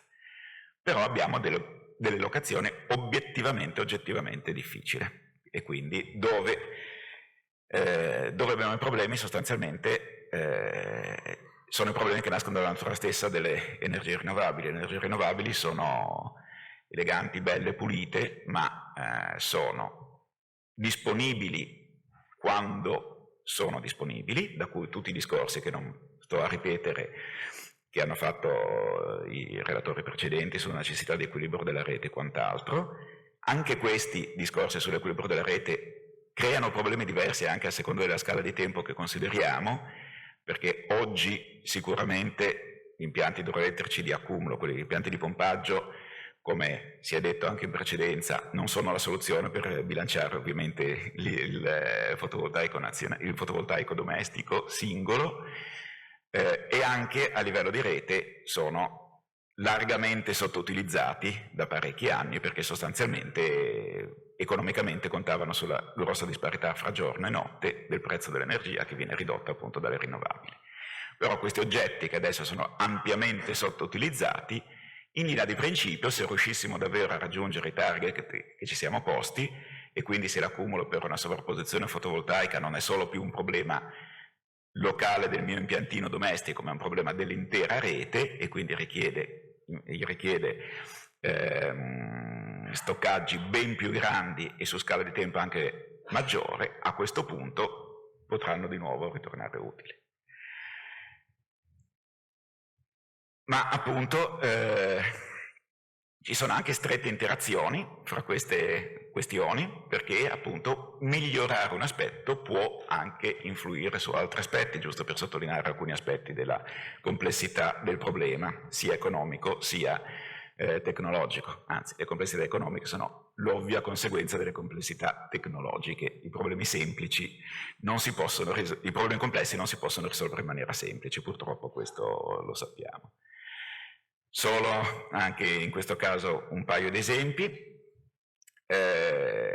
Abbiamo parlato appunto del tentativo di ridurre CO2 con gas naturale liquefatto, che può essere discutibile. Per quanto riguarda il fabbisogno termico, per esempio, anche in questo caso a regime uno può pensare di avere pompe di calore ovunque, ma sappiamo anche che le pompe di calore hanno delle loro limitazioni, quindi possono non essere esclusive,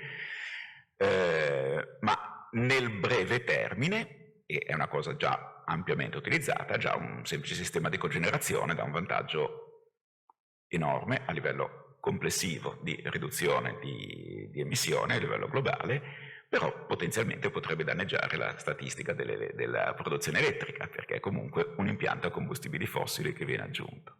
Quindi tutti problemi che in qualche modo si sovrappongono, si intrecciano e vanno a moltiplicarsi fra di loro, e quindi vanno a continuare a prodursi. Direi che per cercare di lasciare spazio alle tavole rotonde successive mi accontenterei appunto di questi piccoli spunti che probabilmente saranno poi approfonditi nelle tavole successive.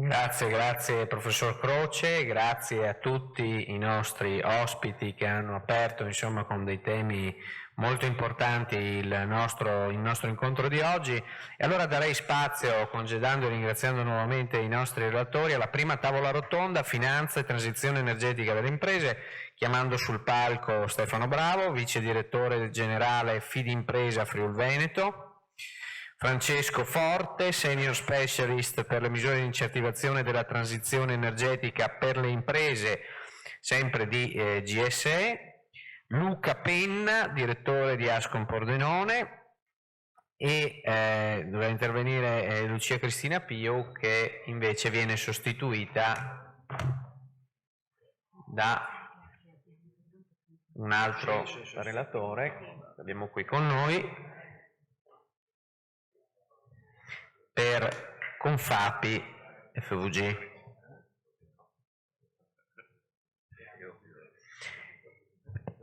A moderare questo incontro ci sarà la collega Giuseppina Di Lorenzo, associata di Sistemi per l'Energia e l'Ambiente dell'Università di Udine, peraltro una docente appena arrivata qui presso la sede di Pordenone, che appunto sarà incardinata all'interno di questo nuovo corso di studio che appunto completa ulteriormente l'offerta formativa che l'Università ha qui in città. Non rubo altro tempo, do il benvenuto agli ospiti e auguro una buona discussione.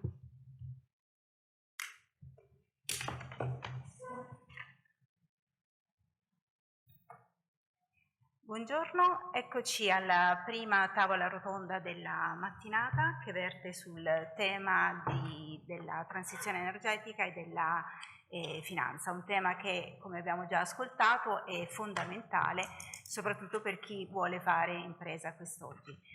Abbiamo circa 30 minuti a disposizione, nei quali discuteremo di come questo binomio transizione energetica e transizione energetica e finanza si traduca in concreto per le imprese, quindi quali problemi, quali sfide, ma anche quali strumenti e quali opportunità a disposizione. Entrerei subito nel vivo della discussione per non togliere altro tempo prezioso ai nostri relatori, che ringrazio per essere qui con noi quest'oggi. Allora, Luca Penna per Ascom Pordenone. Inizierei da lei.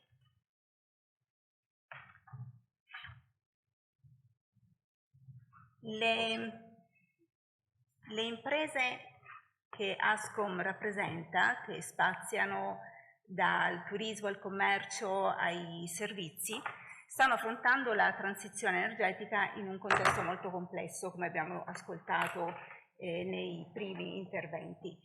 E come queste attività economiche, come queste imprese vivono la transizione energetica? La vivono solo come un costo o riescono a intravedere un'opportunità di innovazione, di crescita e quindi di investimento? Inoltre, cosa servirebbe secondo lei per far prevalere questa seconda visione, cioè la transizione energetica vista come opportunità di crescita e quindi di investimento? Non so se funziona meno. Come funziona? Perfetto. Allora, intanto vi ringrazio il Comune di Pordenone e l'Università di Udine per l'invito. Sentendo i relatori precedenti mi sento molto un pesce fuor d'acqua, devo dire. Perché? E parto proprio dalla sua ultima riflessione e domanda. Allora, proviamo a fare un gioco. Chiudete gli occhi e immaginatevi la prima cosa che vi viene in mente quando vi parlo di transizione energetica. Non ve lo chiedo perché ho fatto un altro gioco. Prendete questo, scrivete transizione energetica, visualizzate le immagini e vedete cosa viene fuori. Volete fare un altro gioco? Andate su ChatGPT, scrivete transizione energetica e vedete che cosa viene fuori. Tutto ciò di cui è stato detto fino adesso. Impianti fotovoltaici. Facciamo un altro gioco.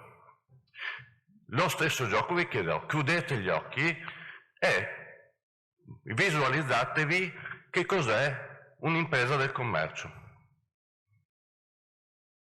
Un negozio. Abbigliamento, alimentare, gioielleria. Piuttosto che noi come Confcommercio rappresentiamo il terziario, quindi è stato citato turismo, un albergo, bed and breakfast, affittacamere, uffici, agenzie di viaggi, agenzie immobiliari. Bene, vi do un dato. In provincia di Pordenone ci sono 24.500 imprese. Sapete quanto numericamente pesa il settore del terziario? Poco meno del 60%, non il 10%, poco meno del 60%. Ora, provate a mettere insieme il fotovoltaico e il negozio, sotto caso uscite da qua. Totale disinteresse, inapplicabilità. Perché quanti impianti fotovoltaici possiamo mettere sui negozi che uscite da questa porta? 1 su 50 negozi? 2? Il problema, ovvero l'altro aspetto, è che le imprese che noi rappresentiamo non sono cosiddette energivore. Termine che abbiamo scoperto, come ricordava il Presidente di Avera, a fine del 2022-2023, crisi energetica, escono i decreti ristori energetici, imprese energivore. E noi non siamo energivori, peccato che un supermercato ha 20-30 banchi frighi aperti 24 ore su 24, 7 giorni su 7, 365 giorni all'anno. Allora, questo per dire cosa? Che quando parliamo di transizione energetica abbiamo un grande problema di comunicazione. E questa sala forse non è un'evidenza. Perché i 2 interventi che abbiamo sentito, 3 scusate, ma io li ho trovati eccellenti e vi ringrazio, il GSR, ARERA, ci hanno aperto nella loro complessità e ringrazio anche per la semplicità divulgativa, però sono fondamentali, no, per la nostra vita, no? Però non riusciamo a comunicarli. Questo è un problema che noi con commercio abbiamo, perché ripeto, ogni volta che facciamo un convegno di transizione energetica uno vede l'impianto fotovoltaico, grazie, non mi interessa. Non mi interessa. Guardo la mia bolletta della luce, eccetera.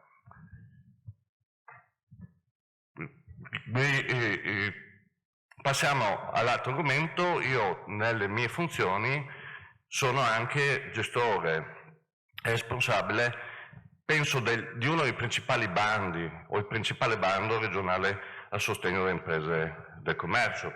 Tecnicamente si chiama l'articolo 100 della legge regionale 29 del 2005. Sul mio tavolo in questo momento ho qualcosa come 950 domande di contributo. È un bando molto semplice, che è suddiviso, va a intervenire su diversi aspetti, tra cui un canale che si chiama non transizione energetica, ma efficientamento energetico, perché è un po' più comprensibile, ma anche perché è più comprensibile, perché in quel canale lì ovviamente li spingiamo, promuoviamo le politiche aziendali nell'investimento sulla riduzione, perché qua abbiamo visto il lato produzione, ma noi dobbiamo spingere la riduzione dei consumi, giusto? Non dobbiamo incentivare l'aumento dei consumi, quindi dobbiamo far sì che la nostra impresa, che guarda la bolletta, alla fine, ricordiamo che le imprese hanno lo scopo di lucro, e quello scopo di lucro significa ridurre i costi, perché poi c'è anche un altro aspetto che è venuto fuori, comunità energetiche, sì, però alla fine quanto risparmio? Ecco. Vi do un dato su queste 900 domande, ovviamente stiamo parlando sempre di imprese di micro dimensione. Abbiamo una richiesta attuale in 6 mesi di apertura del bando di 17 milioni per circa 47 milioni di investimento. Poca roba, insomma, non lo dico, però è il tipico investimento del nostro negozio. Dato che vi do di questi 47 milioni di euro, gli interventi su efficientamento energetico pesano per circa poco meno del 17%. Questo è il dato risvolto di quanto è sensibile il nostro settore, che vede nell'efficientamento energetico un fattore competitivo solo per il 17%. Ma pesa, però, attenzione, pesano i problemi strutturali, sia di logistici, un negozio dove è insediato non è un'unità autonoma, quell'unità autonoma spesso è un condominio, dove le decisioni sul risparmio energetico non sono autonome, spesso è un soggetto che non ha la proprietà dell'immobile, è in affitto, e qua si interviene un problema grande, qual è il confine del cosiddetto intervento di ristrutturazione straordinaria che mi comporta l'investimento nell'efficientamento energetico. Sto parlando banalmente di cambio di serramenti, pompe di calore, piuttosto che anche un fotovoltaico. A chi compete il fotovoltaico? Al proprietario o a chi è in locazione? E qua vi posso aprire dei mondi di discussione che abbiamo all'interno, che stiamo affrontando con la FIME, che è la nostra federazione degli agenti immobiliari, perché il confine non è certo. Il confine sta giocando ancora sul contratto di locazione, ma questo è determinante e sta bloccando tanti investimenti in efficientamento energetico. Quindi non è che l'investimento del 16% è poco, è quello che forse le nostre imprese possono. Che cosa abbiamo fatto? A me è piaciuto tanto, seppur nella velocità di 2 flash che ha dato il Presidente Arera, che sono illuminanti, però che riassumono altre problematiche che abbiamo affrontato. Allora, noi come associazione abbiamo aderito a una comunità energetica nel 2022, Omnia Energy, l'ho visto, non so se verrà dopo come relatore, a cui bisogna fare un monumento. Altro problema di storytelling. Quanto tempo, per quanto si è parlato di comunità energetica, a che punto siamo? Mettetevi nell'ottica dell'imprenditore, si è parlato di certezza, no? Tutto ciò che è incerto è nelle comunità energetiche, lo storytelling è quello che è venuto dal 2022 ad oggi. Si è parlato, e qua chiudo, di ESG. Anche lì abbiamo aperto lo sport ESG. Come con un lavoro che abbiamo fatto grandissimo, portato best practice a livello nazionale, con una banca, che la cito, che è la Crédit Agricole, che non è una piccola banca, anche se lavoriamo con tutte le banche, perché ci siamo seduti a fare questo discorso che sto facendo oggi 2 anni fa. E ho detto, guardate che ESG, il primo criterio che voi banche usate, ce l'ho qua, approvvigionamento fornitore energetica elettrica proveniente da fonti rinnovabili. E aveva detto, guardate che forse se continuiamo con questo approccio va bene tutto l'investimento per l'industria, la manifattura, ma state togliendo l'interesse per le nostre aziende, perché le nostre aziende, ripeto, fanno investimenti di efficientamento energetico che non sono il fotovoltaico. E da lì, sapete, all'epoca almeno avevo codificato 13 requisiti che rientravano nella valutazione del rating creditizio, poi qua Stefano ovviamente potrà essere più preciso, e per ogni di questi criteri abbiamo cercato di fare un lavoro di interpretazione di come quel criterio pensato per la grande industria, per la manifattura, per la grande impresa, poi veniva calato nel nostro settore. Un tanto per facilitare l'approccio al sistema bancario. Come è andato a finire? Beh, la battuta è stata quella del Presidente di Herrera, e mi finisco. Spero di avervi dato quindi il mio contributo e di non aver buttato troppe provocazioni, ma Stefano adesso mi correggerà, mi aiuterà un po' a ritirare il senso dell'intervento, e vi ringrazio tantissimo per l'invito. Grazie, grazie mille. Prima di passare al Fidimpresa vorrei completare questo quadro che ci è stato dato sul terziario e vorrei completarlo guardando alle piccole e medie industrie. Quindi chiederei a Paolo Zorzenone per Confapi di illustrarci un po' come le imprese che voi rappresentate stanno integrando l'efficienza energetica e la sostenibilità nei propri processi produttivi e quali strumenti secondo lei servirebbero per accelerare questo percorso. Mi sentite? Eccomi qua. Bene, io sono Paolo Zorzenone, sono in Piccole e Medie Industrie di Udine e la realtà che rappresenta l'associazione, la Confapi FFG, è un po' diversa da quella dell'ASCOM. Diciamo che lo spartiacque è stato l'inizio della guerra russo-ucraina, perché lì le nostre aziende manifatturiere, la nostra azienda tipo occupa dai 10 ai 100 dipendenti ed è di tipo industriale, di tipo manifatturiera, e quindi ha dei consumi di energia abbastanza importanti, senza coinvolgere, abbiamo anche alcune aziende energivore, però energivore hanno dei consumi superiori a determinati valori, però le nostre aziende manifatturiere hanno dei consumi importanti. Lo scoppio della guerra, per dare un'indicazione, per un'azienda, una piccola acciaieria, da 100.000 euro di fattura per energia elettrica e di gas sono andati a 500.000 euro al mese.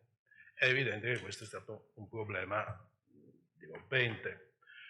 Quindi l'intervento più immediato è stato quello degli impianti fotovoltaici. Chi aveva la possibilità di tetti, di capannoni, si è immediatamente attivato per fare impianti. Le nostre aziende hanno degli impianti che mediamente hanno una potenza di 100 kW e devo dire che 40% delle nostre imprese hanno realizzato questo investimento ed è stato assolutamente fondamentale il contributo della Regione, che ha capito la difficoltà del momento ed è intervenuta finanziariamente a supportare le aziende. Quindi da questo punto di vista l'aiuto sul fronte fotovoltaico, il professore prima diceva non è solo fotovoltaico, però diciamo gli investimenti in linea di massima hanno riguardato il fotovoltaico. Devo dire, nell'ultimo anno c'è un'attenzione anche per gli impianti di riscaldamento e refrigerazione estiva, dove alcuni investimenti iniziano a essere dirottati su questi tipi di attività, sempre però collegati con l'investimento in fotovoltaico, per creare quindi delle sinergie che possono essere utili in termini di economia di scala. Mi piace ricordare, visto che sono stati evocati bilanci di sostenibilità, e perché credo che sia questa la sede anche corretta, che proprio il 22 ottobre abbiamo portato a termine con l'Università degli Studi di Udine un progetto che ha coinvolto 15 nostre imprese associate che sono arrivate a portare il bilancio, a realizzare il bilancio di sostenibilità. Un intervento quindi della Confapi, fondamentale al contributo dell'Università degli Studi di Udine e anche del supporto della Regione. È stata quindi una bella iniziativa, 15 aziende di media e grandi dimensione hanno il bilancio di sostenibilità fatto con rispetto dei parametri europei, perché il Presidente di Arera prima diceva che i bilanci di sostenibilità, insomma, possono avere così, si possono far leggere in diversi modi, invece l'università, qui il professor Brusati in particolare, è stato molto preciso nell'individuare quali erano i parametri di conversione dei consumi di energia e l'equivalente emissione di tonnellate di CO2 in atmosfera. E questo, devo dire, è stato probabilmente l'aspetto più critico, perché le aziende non avevano al loro interno le figure capaci di fare questi calcoli. Quindi è stato un impegno abbastanza particolare che ha coinvolto diverse funzioni all'interno dell'azienda e che in qualche modo ha spinto a uno sforzo interno per raccogliere queste informazioni che sono fondamentali. Sono fondamentali perché? Perché in questo modo tu il bilancio di sostenibilità, va bene, è un fiore all'occhiello, uno strumento di comunicazione dell'azienda, ma deve essere uno strumento che mi aiuta a fare delle valutazioni interne su dove dirottare gli investimenti. Perché è chiaro che se dall'analisi che faccio col bilancio di sostenibilità riesco a individuare quali sono i punti deboli della mia azienda, ecco che andrò a dirottare gli investimenti in quella direzione. Sul discorso dei finanziamenti, devo dire che finanziamenti abbiamo avuto il 5.0, il 4.0, i finanziamenti della Regione vanno bene, benissimo. Teniamo conto che le norme a un certo punto dicono attenzione, fare attenzione che quei contributi li puoi cumulare, ma non devono superare l'investimento. Questo la dice lunga sulle diverse norme agevolative che si sovrappongono sugli investimenti innovativi di questo tipo, e quindi questo, diciamo, aiuta moltissimo le aziende a spingere verso queste tipologie di investimenti. Però, se devo dire, devono essere allocate delle risorse, oggi le nostre aziende hanno questi impianti. Prima i superammortamenti, poi l'industria 4.0, 5.0, col credito d'imposta, adesso la finanziaria, ritorniamo ai superammortamenti, spingono le aziende a innovare. Le nostre aziende hanno nel DNA l'innovazione, forse la ricerca e sviluppo meno, ma l'innovazione sicuramente. Ogni investimento innovativo comporta di per sé una riduzione di consumi di energia, eccetera, eccetera, e questi investimenti fanno sì che vengano inserite all'interno dei cicli produttivi dei sistemi di produzione molto sofisticati, molto sensibili.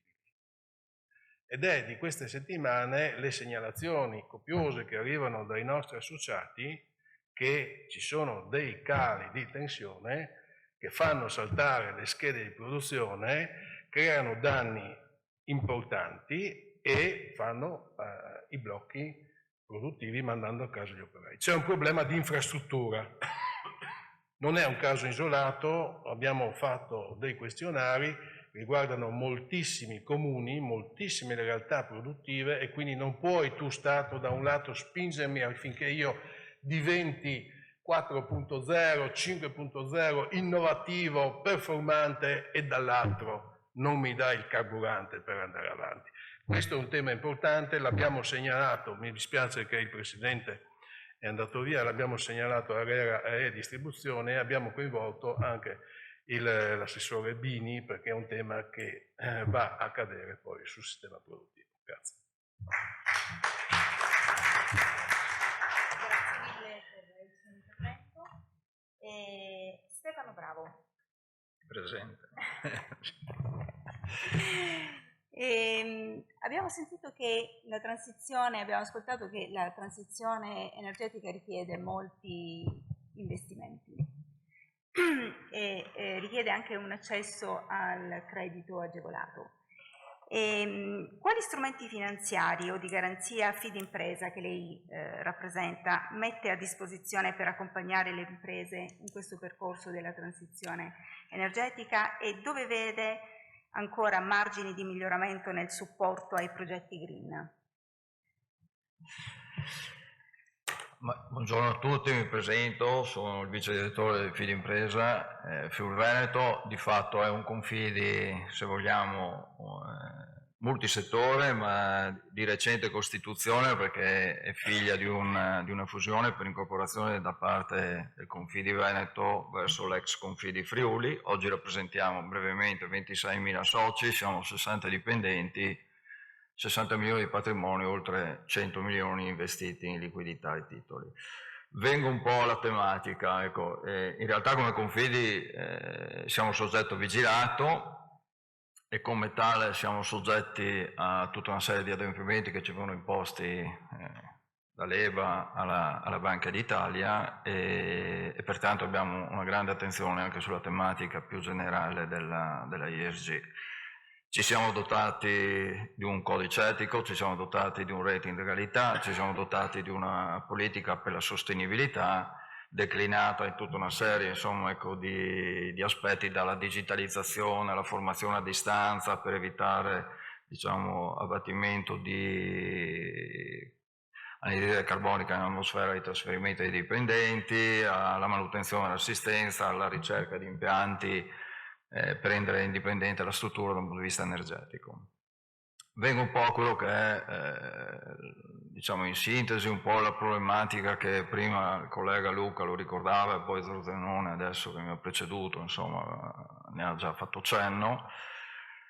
L'aspetto un attimo anche della concretezza delle azioni che dobbiamo porre in essere. Più o meno il 95-96% delle imprese sono micro e piccole e medie imprese. Quindi mi ricollego un attimo all'aspetto di Zordenone, cioè la difficoltà che noi riscontriamo, perché nell'analisi del credito l'orientamento EBA, peraltro emanato quest'anno, che rende obbligatorio le grandi banche dal 2026 e poi noi come soggetti, tra virgolette, minori, dal 2027, andremo a integrare nell'analisi del processo del credito anche questa tematica qua.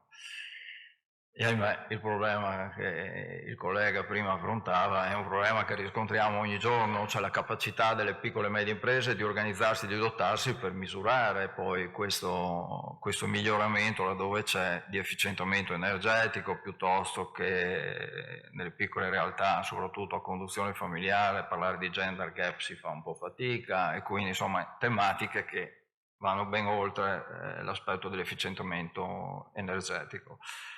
Ora c'è un aspetto, la grande attenzione che pone la Regione, credo unica, penso a livello nazionale, per quanto riguarda il mondo della finanza agevolata. Ricordo che c'è un progetto che dovrebbe vedere la luce nel corso del 2026, un progetto a livello comunitario, Refini, che è un'emissione sostanzialmente che cuba 50 milioni di euro che viene calato sul territorio rivolto alle piccole e medie imprese per l'efficientamento energetico. È un'emissione di una serie di bond, quindi parleremo di un basket bond, dove siamo chiamati sia come garanti o come investitori.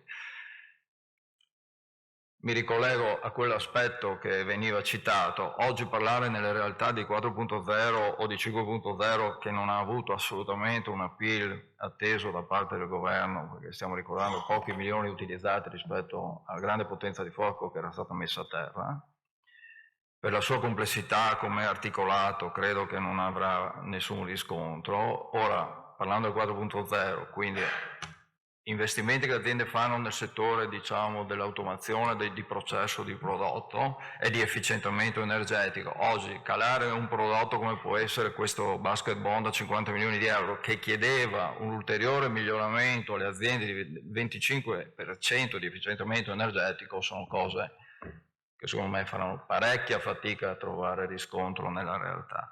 Tant'è che stiamo ragionando dal 25% di portarlo al 10%, e già questo non sarà facile.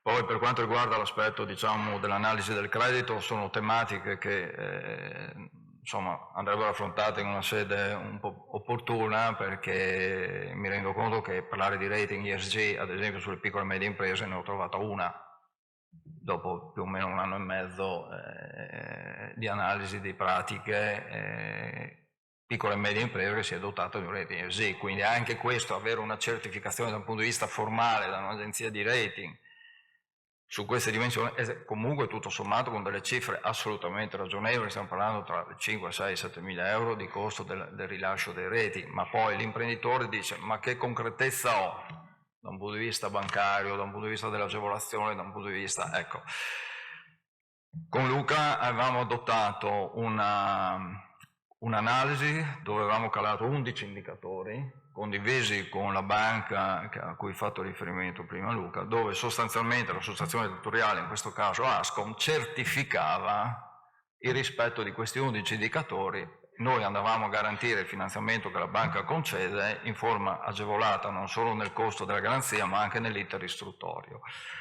Allora, tutto questo aspetto qua mi rendo anche conto che la piccola impresa magari, per quanto poco sia il nostro intervento, lo apprezza, ma nello stesso tempo ha una grande difficoltà a fare ricorso a questi strumenti che certifichino un po' questo efficientamento, perché la Regione, da un punto di vista del fotovoltaico, degli altri sistemi, insomma, di efficientamento energetico, è sempre stata in prima linea. Anzi, anche sul rating di ESG aveva concesso una linea di contributi a cui potevano attingere le aziende per retarsi da un punto di vista. Credo sia un bando recentissimamente chiuso, quindi che prevedeva un abbattimento appunto del costo per l'ottenimento dei rating. Quindi la Regione è sempre presente su questo aspetto qua. L'altra parte, l'altro lato, insomma, l'altra faccia della medaglia da parte di noi come soggetti vigilati è comunque gli investimenti che noi facciamo in questa parte importante che abbiamo di portafoglio titoli, più o meno 20 milioni di euro oggi sono investiti in aziende che hanno fatto emissioni di bond, ma sono ESG compliant, quindi c'è da parte dell'advisor, in questo caso Prometeia, che ci certifica e ci analizza il nostro portafoglio titoli, quindi una parte viene destinata a quelle aziende, emittenti corporate a livello anche europeo, che sottoscrivono, diciamo, una politica di sostenibilità che viene certificata da questi advisor. Di più non mi allungherei, ecco, questo era un po' concretezza del 100.000 imprese, se parliamo del 95-96% sono micro, piccole e medie imprese, facciamo i conti, no? Con un complemento a 100, quanto restano quelle che sono un po' strutturate e possono attingere a questo tipo di rendicontazione.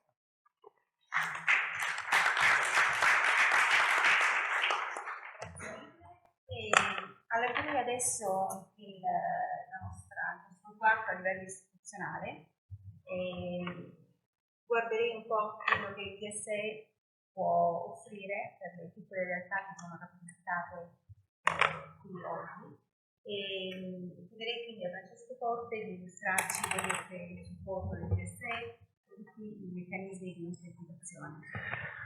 Sì, allora io avevo preparato una presentazione che magari non so se possiamo proiettarla, ma sicuramente la lasceremo insomma in dote anche per dare seguito a quello che si è detto in questo tavolo, cioè che non esiste soltanto il fotovoltaico, quindi c'è un ventaglio di incentivi e di servizi che noi eroghiamo e forniamo e quindi che vanno dall'ambito della produzione di energia elettrica, nell'ambito dell'efficientamento energetico e dell'innovazione. Quindi per questioni di tempo ve la lasceremo in dote, però insomma il GSE diciamo, fa molto, si sta adoperando molto per supportare le imprese in questa transizione energetica, la transizione energetica che riguarda tutti i settori industriali e riguarda tutte le imprese, però oltre che un obbligo la transizione energetica deve essere anche un volano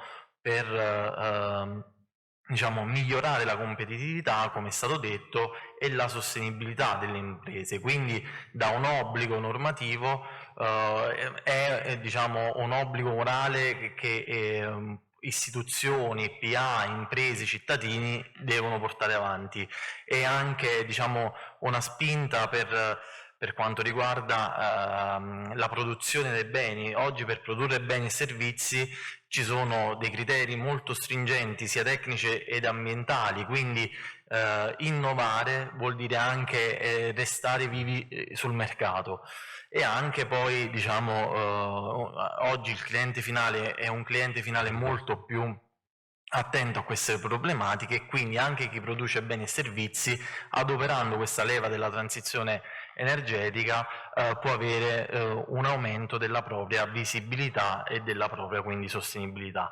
Il GSE in questi anni quindi ha cambiato anche la sua natura e da soggetto attuatore e quindi di erogatore di incentivi per la produzione di energia elettrica da FER, per l'efficientamento energetico, la mobilità sostenibile, è diventato un soggetto facilitatore. Soggetto facilitatore, vi do tre dati, in un anno e mezzo quindi abbiamo dimezzato i tempi di risposta medi in riferimento alle richieste che ci pervengono dagli operatori, abbiamo cercato di semplificare le guide operative e quindi anche questo ha portato a un rafforzamento del soccorso istruttorio, in quanto abbiamo visto che con tutto questo supporto, questa mano che cerchiamo di dare agli stakeholder, anche la partecipazione ai bandi, agli incentivi, le richieste di incentivo, diciamo, sono corrette, quindi abbiamo meno richieste di integrazioni agli stessi soggetti. Ci sono molti fattori di cambiamento che sono stati detti e anticipati da me dai precedenti relatori e quindi il supporto del GSE come si compone? Un supporto che mette a disposizione di tutti gli operatori diciamo un ventaglio e mostra facilmente quali sono tutte le forme di incentivazione. forniamo alle imprese e alle pubbliche amministrazioni che ne facessero richiesta un tutor dedicato che può supportare gli stessi nello scegliere quello che è il miglior meccanismo e la migliore soluzione per raggiungere gli obiettivi insieme. Supportiamo le associazioni di categoria, di settore, per trovare soluzioni condivise a problemi comuni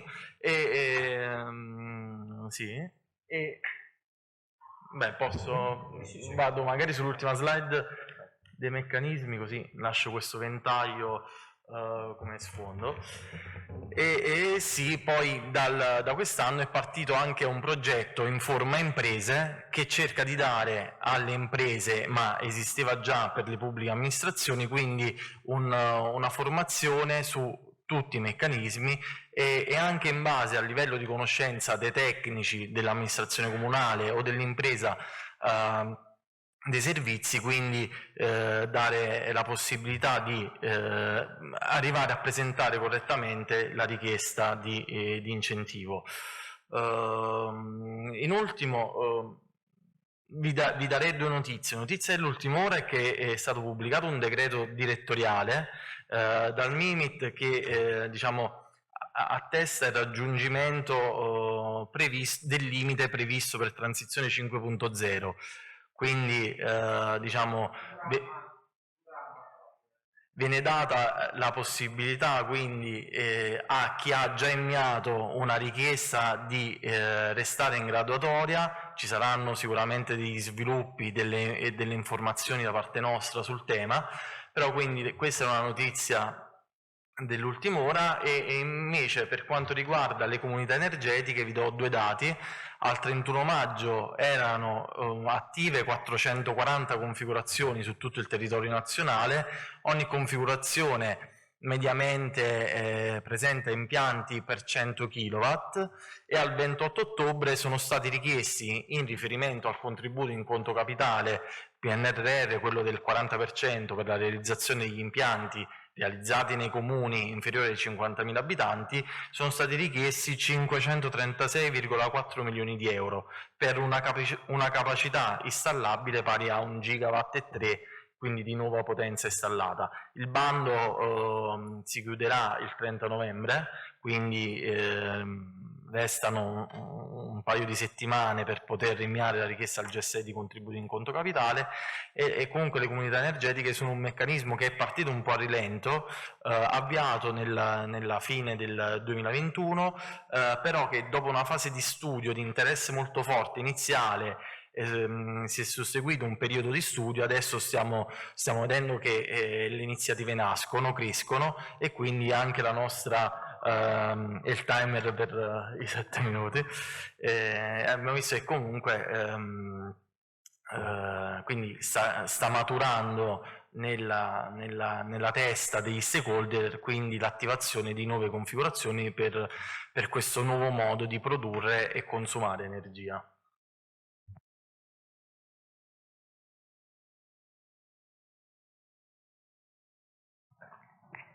Grazie. E non voglio togliere tempo alle altre tavole rotonde, però ci tenevo a ringraziare i nostri relatori per i loro spunti di riflessione molto concreti, diversi tra di loro ma complementari, e ringrazio anche tutti voi per la cortese attenzione e auguro a tutti un buon proseguimento con i lavori della mattinata, in particolare con le altre due tavole rotonde. Grazie. Grazie alla collega Di Lorenzo e a tutti gli ospiti intervenuti nella prima tavola rotonda. Passiamo quindi ad un'altra prospettiva di analisi che andremo a sviluppare all'interno del secondo dialogo della giornata, imprese e professioni per la transizione energetica. Abbiamo con noi, e invito a salire sul palco, i panelist, quindi Melchiorre Casisi della Commissione Energia e Impianti, Ordine degli Ingegneri di Udine, Daniele Florean, Agenzia per l'Energia per il Friuli Venezia Giulia, Federico Paron, Direttore Generale Confidi Imprese FVG. Benvenuti, buongiorno. Silvano Pascolo, presidente Confartigianato Pordenone, e invito a moderare l'incontro il collega Giovanni Cortella, ordinario di Fisica Tecnica Industriale nell'Università di Udine. Buona discussione, buon lavoro.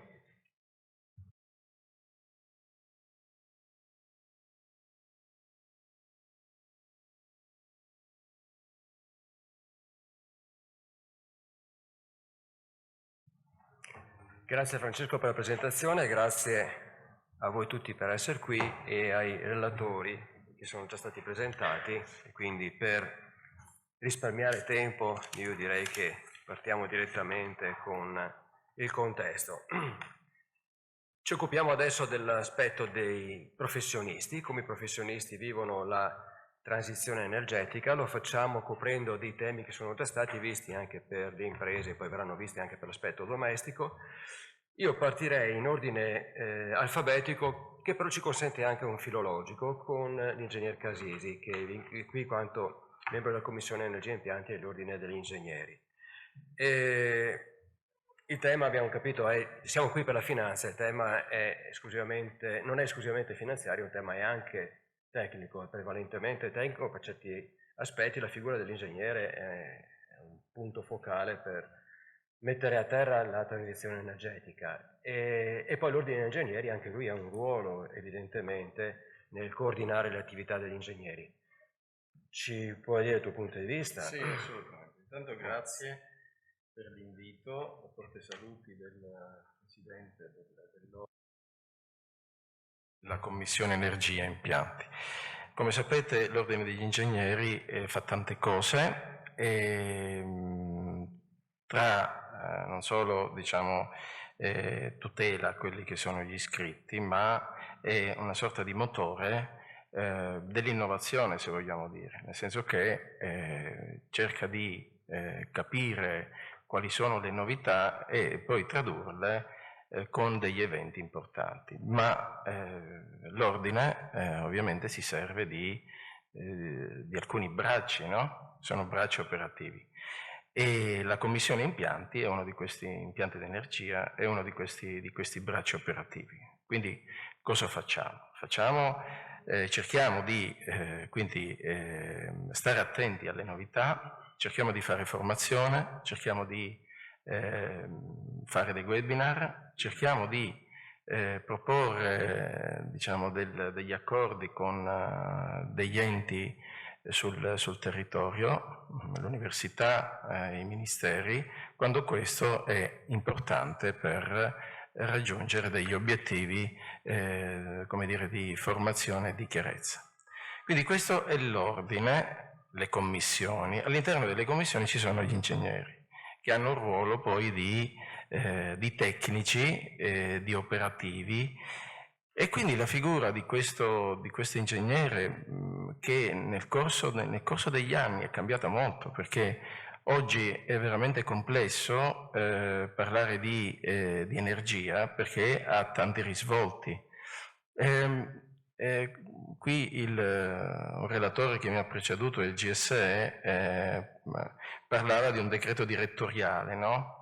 E di questi, delle novità, ce ne sono ogni giorno, no? A parte le direttive europee poi recepite in Italia, ma se andiamo a guardare per esempio, dico una cosa, l'ARERA, quante delibere pubblica ogni anno, solo quello fa impallidire tutti. Allora, se uno deve fare il lavoro, perché poi ecco, il lavoro di ingegnere si sposta, non è solo colui che progetta un impianto fotovoltaico, si parla di impianti fotovoltaici o impianti cogenerativi, ma è colui che traduce le norme, no? E io direi che possiamo adesso utilizzare, forse non sbaglio a utilizzare una frase dicendo che l'ingegnere è il motore tecnico della transizione energetica. E questo senza nulla togliere agli altri attori, però di fatto è questo. Senza questo, diciamo, questo ruolo, che ha un bagaglio sia tecnico e oggi anche economico, perché anche l'ingegnere meccanico fa ingegneria applicata all'ingegneria o qualcosa di simile, no? Utilissima per andare a decidere se un impianto può essere fatto, se sta in piedi, se ha un break-even point piccolo, grande, no? Perché poi l'impresa va a vedere i numeri, non possiamo parlare in astratto, va a vedere i numeri. E quindi, come motore tecnico della transizione, è una figura molto importante, una figura che si deve rinnovare ogni giorno e deve stare attenta a quelli che sono, dicevamo, le norme sia tecniche, quindi norme UNI, normative europee anche internazionali, ma soprattutto le norme che derivano, le norme del governo, del Parlamento sull'energia, sulla transizione, sul risparmio energetico, sull'efficienza energetica. Allora, volevo dire due cose. L'ingegnere in questi anni si è ulteriormente specializzato, no? Qui abbiamo due esempi, noi siamo due EGGE con il collega, esperti in gestione energia, certificati secondo la Unicei 11.339 del 2023. Devo leggere perché la norma è stata cambiata e mi confondo sempre.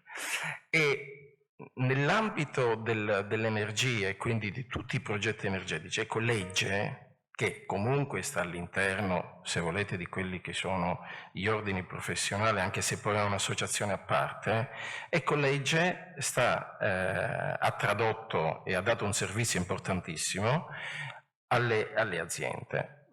Io vi faccio degli esempi banali ma banali non sono, le diagnosi energetiche. Le diagnosi energetiche, voi sapete, che sono fondamentali. Se vogliamo parlare di risparmio energetico non possiamo non parlare di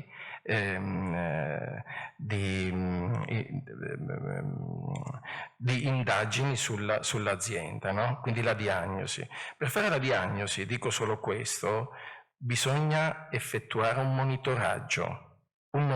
Se io so che cosa sto consumando, io riesco a migliorare.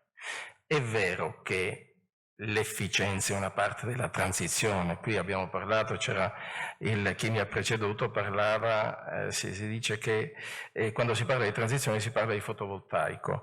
In realtà ci sono tanti altri sistemi e tante aziende si sono poi spinte nell'installazione di impianti cogenerativi, di impianti trigenerativi, no? E quindi il fotovoltaico è forse più semplice da poter installare. Ho un tetto, vedo, mi faccio il mio impiantino, quello che mi viene è un'energia che mi arriva dal sole e posso usufruirne benissimo, però tante altre cose si possono fare, quindi occhio che sta cambiando tutto, perché impianti a idrogeno,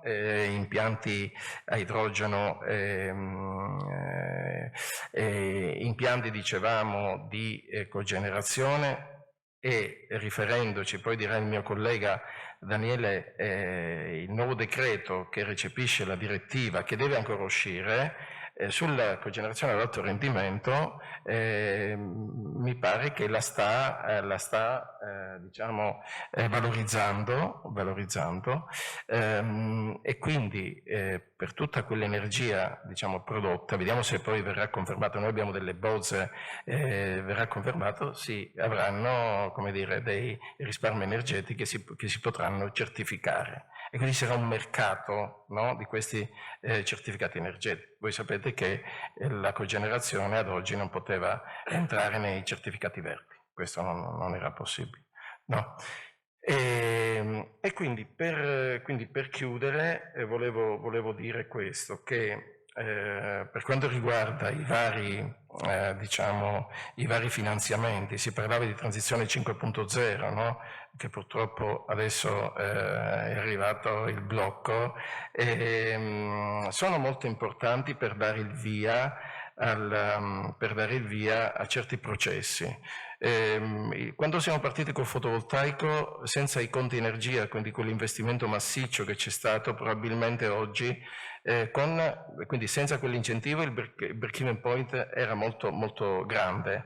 Con l'incentivo uno ci stava dentro, dopodiché oggi, anche senza incentivo, il break-even point è accettabile per un'azienda che vuole investire e tante aziende lo fanno anche senza avere un contributo. Quindi cosa voglio dire? Voglio dire che l'investimento delle volte, l'investimento statale è fondamentale per, come dire, è da volano per incentivare e andare in certe direzioni in questo caso di transizione energetica, quindi più rinnovabili e più risparmio energetico. Ecco, grazie. Ce l'ho fatta. Assolutamente, grazie anche per essere stato nei tempi che purtroppo sono stretti, ma così lasciamo spazio a tutti quanti. E adesso lascerei la parola all'ingegner Florean, che è di Efficienta ed è anche manager all'interno di Polo Tecnologico Alto Adriatico per quanto riguarda la transizione energetica. E diciamo che uno dei messaggi che è arrivato forte oggi è che la transizione energetica è proprio una sfida. Si è parlato addirittura di rischio, analisi del rischio. Io mi avventuro in un qualcosa e devo gestire questo rischio. Questo qualcosa è un aspetto tecnico, un aspetto finanziario da parte delle imprese. Quali possono essere le attenzioni maggiori che dal suo punto di vista vede per le aziende per evitare di imbarcarsi in avventure magari poi dopo poco efficaci o progetti poco fattibili? Più su, lì. Okay.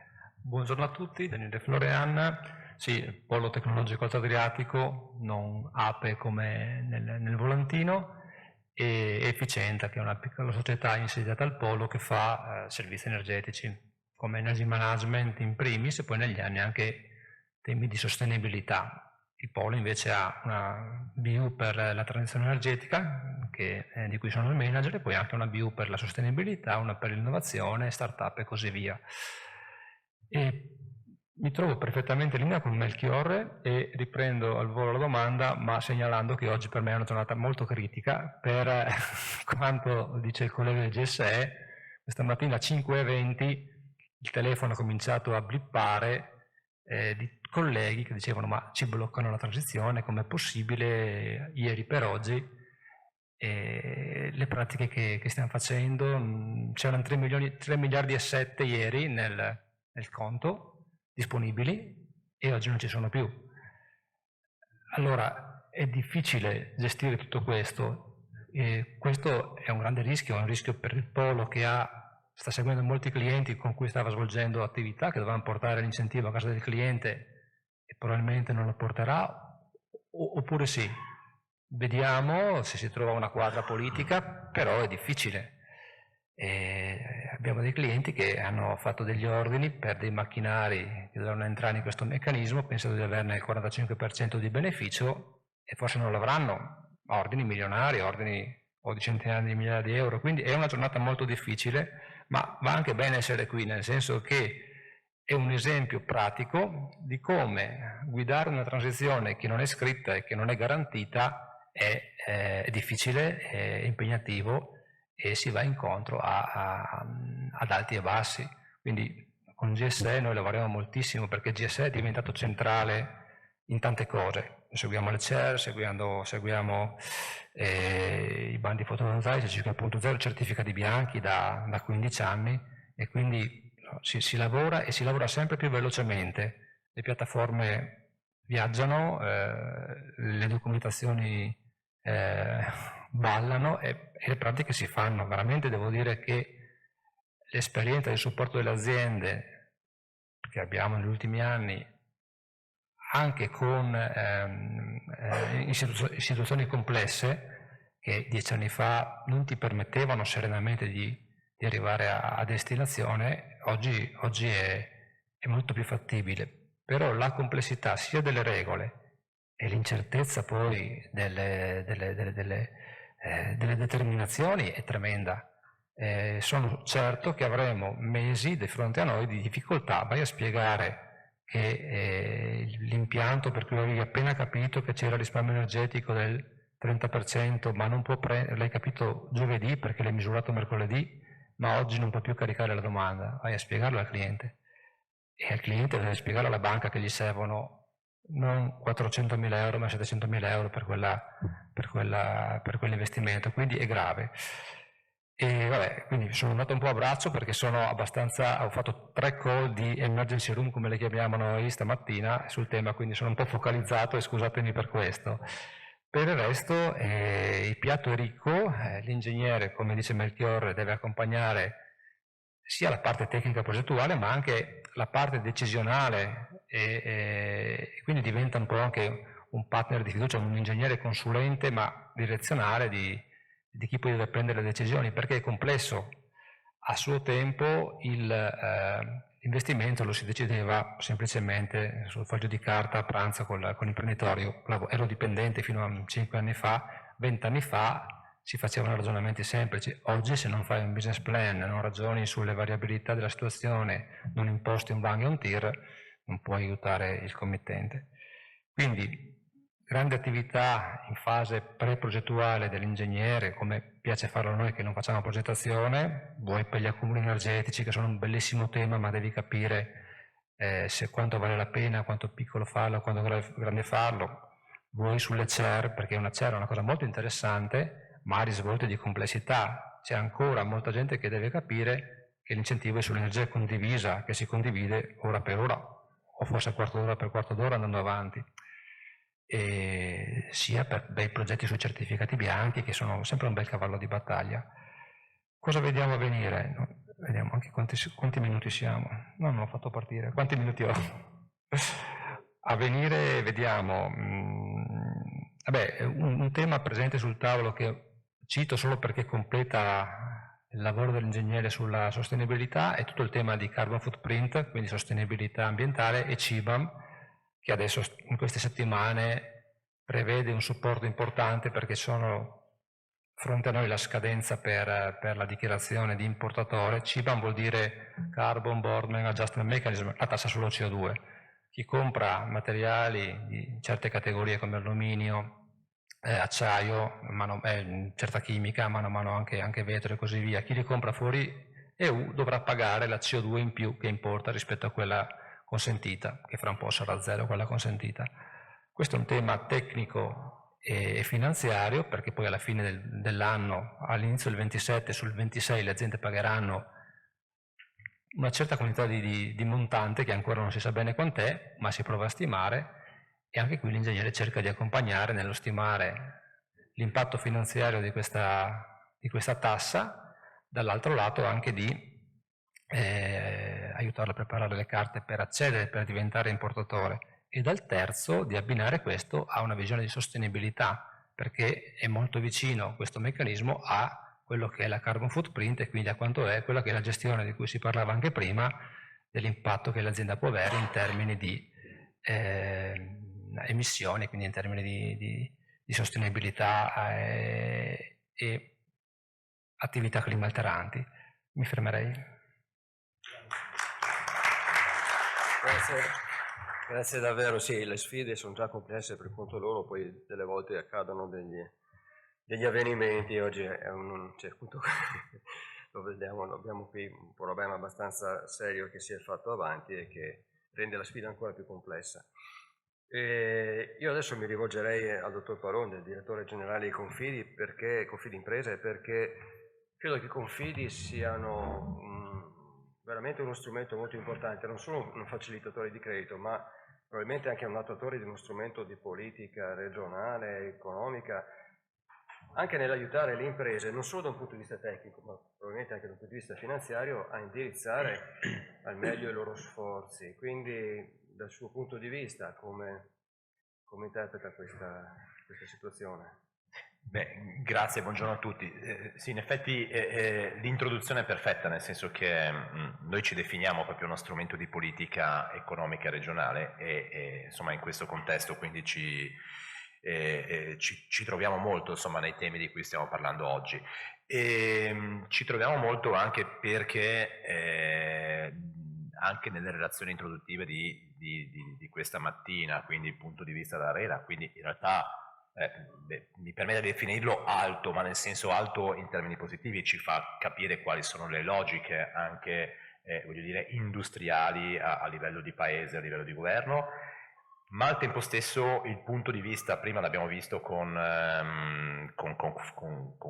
Confcommercio, scusate, cioè quindi poi ve lo dico proprio all'atto pratico anche delle piccole aziende che magari voglio dire, risolvono il tutto dicendo ma quanto di meno mi costa la bolletta energetica, fino a poi passare anche, abbiamo visto prima, con aziende più strutturate, dove il collega di Confapi ha detto le nostre imprese nel DNA hanno l'innovazione, quindi tanti aspetti diversi di un mondo che in realtà è molto complesso e unico, e anche il collega adesso per quanto riguarda gli ingegneri ci fa capire quanto questo discorso sia complesso, con un filo unico secondo me che è quello di aiutare le imprese in tutte queste sfaccettature di un unico problema, perché in realtà il problema della transizione energetica tocca in effetti delle logiche che sono delle logiche di progettazione, di programmazione, che devono essere calate a terra, ma toccano anche il tema di come vengono percepite poi dalle nostre imprese. Prima un relatore ha detto che il nostro tessuto imprenditoriale è fatto per la gran parte, insomma, quantomeno numericamente da imprese molto molto piccole. Beh, queste sono imprese che forse in realtà hanno un approccio, hanno una visione di un certo tipo verso il tema della transizione energetica ed ambientale. E noi in questo come Confidi, e quindi mi riallaccio, dobbiamo avere un ruolo che è quello di facilitatori, di accompagnatori, di strumento di politica, in questo caso economica, ambientale. Perché poi i nostri imprenditori in realtà non devono subire questo tema, non devono limitarlo forse solamente alla bolletta, quanto mi può calare, ma devono vederlo come in un contesto molto molto più ampio. Molto più ampio perché? Perché il tema della transizione energetica risponde sia a dei temi industriali importanti, ma risponde anche a dei temi proprio di mercato. Insomma, spesso ci dimentichiamo, questo vale anche per il piccolo imprenditore del mondo del commercio, quanto per quello della manifattura, che il tema della transizione in realtà è proprio un tema di mercato. Poi magari un pochino lo sviluppiamo, ma è un tema di mercato perché non va visto come un qualcosa calato dall'alto, come un onere, ma va vissuto anche come un'opportunità, nella misura nella quale avere un profilo sotto il profilo appunto della transizione energetica e ambientale, un profilo migliore di altre imprese, può diventare un elemento di competizione, un elemento di vantaggio competitivo verso altre imprese, ma al tempo stesso può e deve essere vissuto anche come un qualcosa che d'ora in poi ci caratterizzerà e determinerà un po' le scelte dal punto di vista finanziario, e poi tocchiamo il tema delle banche, ma torno anche a quello di mercato, perché poi le nostre imprese, soprattutto quelle più piccole, sono parte di filiere del valore molto più ampie. Le nostre imprese sono a loro volta clienti di altre imprese, che quindi in filiere molto ampie potrebbero effettivamente cominciare, e lo faranno e lo hanno già fatto, a valutare anche i propri fornitori da un punto di vista di efficienza energetica, di efficienza ambientale. Quindi questo deve essere percepito, deve essere capito, perciò non è solo la bolletta, quanto mi costa la bolletta, ma è anche capire che con le nostre azioni, con le azioni dei nostri imprenditori, in realtà possiamo essere parte di un progetto molto più ampio, possiamo essere parte, attore un po' di quello che è il nostro futuro, perché l'efficientare, insomma, può essere un elemento di competizione, possiamo appunto abbattere i costi, certamente sì, possiamo finanziare e sostenere quell'innovazione che molte aziende, dicevamo prima, hanno nel proprio DNA, e questa innovazione deve essere sostenuta appunto anche da efficienza in ambito energetico. E dobbiamo capire che questa cosa qua non è un'area, diciamo, la finanza, diciamo, quella ambientale, non è un qualcosa di nicchia, ma deve diventare un qualcosa di competitivo, quindi ci può e ci deve distinguere rispetto ad altri imprenditori del nostro stesso settore, e deve essere un qualcosa che ci può far valorizzare, diciamo, dai nostri diciamo, partner economici. Poi c'è un grande tema che è quello appunto della finanza, no? Abbiamo detto come impatta la finanza in questo mondo? Beh, impatta perché insomma questi progetti devono essere finanziati, e anche adesso abbiamo visto cosa significa passare da 400 a 600 mila di esigenza finanziaria, ma sono progetti che richiedono un rapporto sano, efficiente, sia lato interno sia lato esterno. Lato interno perché sono progetti che devono essere finanziati, pianificati, programmati, ragionati, devono avere un ritorno economico sì, devono essere finanziati con gli strumenti tecnicamente corretti, in termini di duration, in termini di forma tecnica, devono cercare le agevolazioni sì, questo fa parte, diciamo, del conto economico che andiamo a fare sull'operazione, ma devono essere da qualcuno sposati, e quindi si torna un po' a quello che deve essere l'approccio sul mondo della transizione energetica. Dobbiamo considerarlo anche come l'abito con il quale ci presentiamo rispetto al mondo del credito, che in Italia è quasi esclusivamente credito bancario.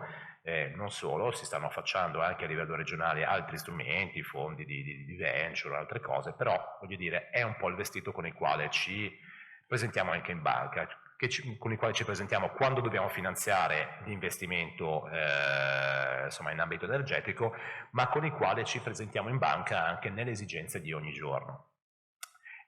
Prima è stato sfiorato un po' il tema, è vero che le banche già iniziano a farlo, ma in futuro dovranno farlo, questo fa parte di quella che è la normativa bancaria, devono valutare le imprese anche sotto il profilo della transizione energetica, ambientale, social e governance, quindi quel bell'acronimo che insomma ormai è tanto di moda, che è l'ESG. E questo è di nuovo un qualcosa che deve essere vissuto non in termini passivi dalla parte dell'impresa, non deve essere visto come un ulteriore lacciuolo, ma deve essere visto come un qualcosa che va cavalcato, che può fare competitività.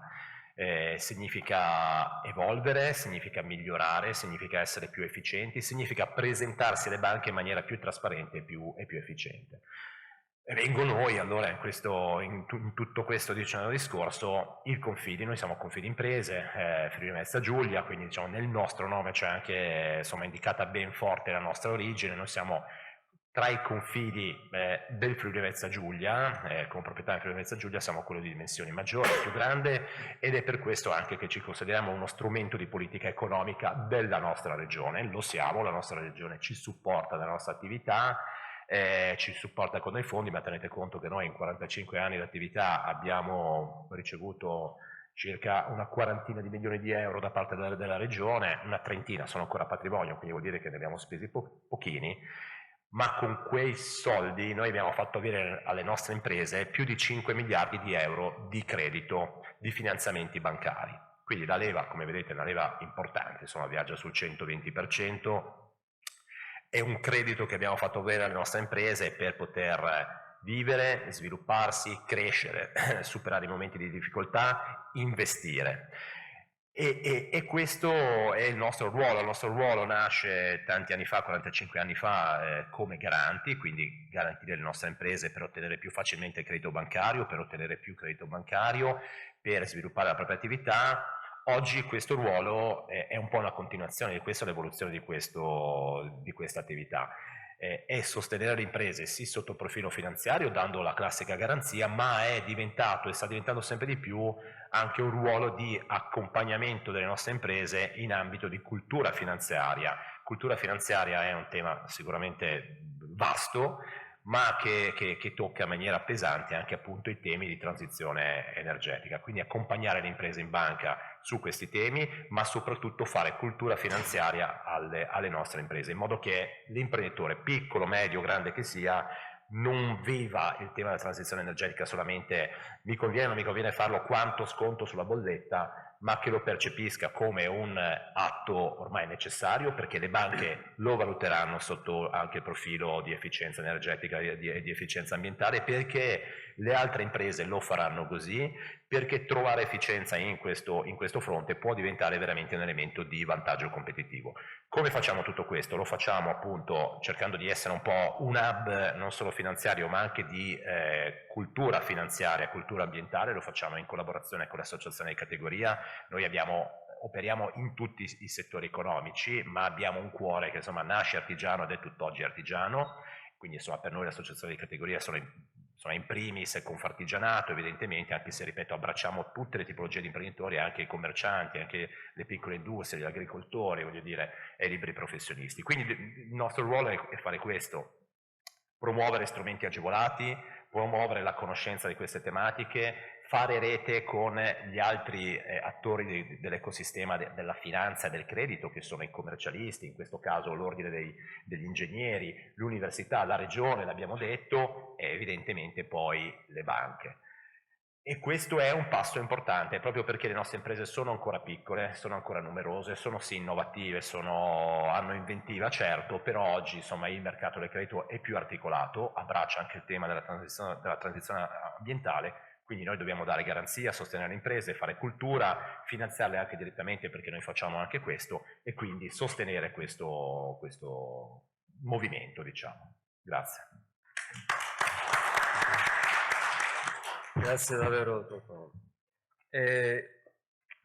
Last but not least, cioè, arriviamo al presidente di Confartigianato Pordenone, perché l'impresa artigiana non è solo parte della transizione energetica in quanto impresa che può decidere di attuarla o meno, ma è attore, vero attore, fornitore di tutta una serie di servizi, di attrezzature, di lavoro indispensabili per attuare la transizione energetica. Quindi dal suo punto di vista, come le imprese artigiane riescono a muoversi all'interno di questo grande contesto? Buongiorno a tutti, grazie dell'invito innanzitutto. Ci muoviamo in un contesto dove denunciamo da anni il costo esagerato che l'energia ha per le nostre imprese. Mediamente doppio della Germania, c'è solo la Francia che si schiera molto al di sotto. Noi siamo, se non ricordo male, intorno agli 80 euro al megawattora, la Germania 44, la Francia 25 perché usa le centrali nucleari, 60 la Spagna. I paesi del nord Europa sono intorno ai 30 euro al megawattora. Poi questi numeri magari variano nel tempo, ma sostanzialmente questo è un gap negativo per le nostre imprese, per le imprese artigiane e per tutte le altre imprese. Detto questo, andiamo a vedere, mediamente l'impresa artigiana ha 3 dipendenti. Quindi si tratta di piccole e piccolissime imprese che spaziano nei più vari settori. Molte sono anche nel settore dedicato all'energia, con impianti fotovoltaici, di rigenerazione e quant'altro. La complessità è stata tecnica degli impianti dei FER, chiamiamoli così, è stata ben enunciata nei primi 2 interventi. Credo che sia illuminante la complessità tecnica che c'è nel realizzare gli impianti, nel gestirli, nel calcolare anche le varie ripartizioni. Una difficoltà altrettanto significativa è quella finanziaria. Bisogna finanziare gli interventi, ben vengano certamente i confidi, le banche, i contributi pubblici, ma l'impresa deve addentrarsi in un mondo abbastanza complesso. A questi 2 elementi difficili, complessi, di non facile soluzione, non facilmente interpretabili anche dal piccolo imprenditore, si somma, e lo patiamo tutti, la variabilità politica. Lo abbiamo visto, mi pare, questa mattina, che porta a far saltare il banco, a cambiare completamente tutti i parametri. L'imprenditore artigiano deve fidarsi di consulenti, non ha la professionalità in sé, ma nemmeno nei suoi collaboratori, per potersi districare in questo mare di norme che difficili da comprendere, ma che soprattutto cambiano troppo frequentemente. Fidarsi dei collaboratori vuol dire anche comunque assumersi in primis il rischio che se qualcosa va male risponde lui, non rispondono i vari professionisti che lo assistono. La transizione energetica, ha citato il dottor Paron, le ESG, Prima ancora un altro relatore aveva quantificato in 5-6 mila euro il costo di un processo di certificazione ESG. Andate nell'economia di una piccolissima impresa dove, oltre a tutte le consulenze che servono assolutamente per poter fare bene il proprio lavoro, deve anche fare queste valutazioni estremamente importanti. Una normativa in continua evoluzione, partecipiamo anche noi come associazione a una rete energetica, ecco, una CER, e parteciperemo anche ad altre iniziative. Ne ha fatta una la Regione, noi ne abbiamo una a livello triveneto. Interessante era il paragone che se la estendiamo continuamente poi ne rifaremo una CER nazionale, a quel punto siamo punto e a capo. Anche lì la complessità è alta. Intervenire non è semplice, far capire quali sono i vantaggi non è difficile, è abbastanza facile. Garantirli nel tempo è una cosa veramente complicata.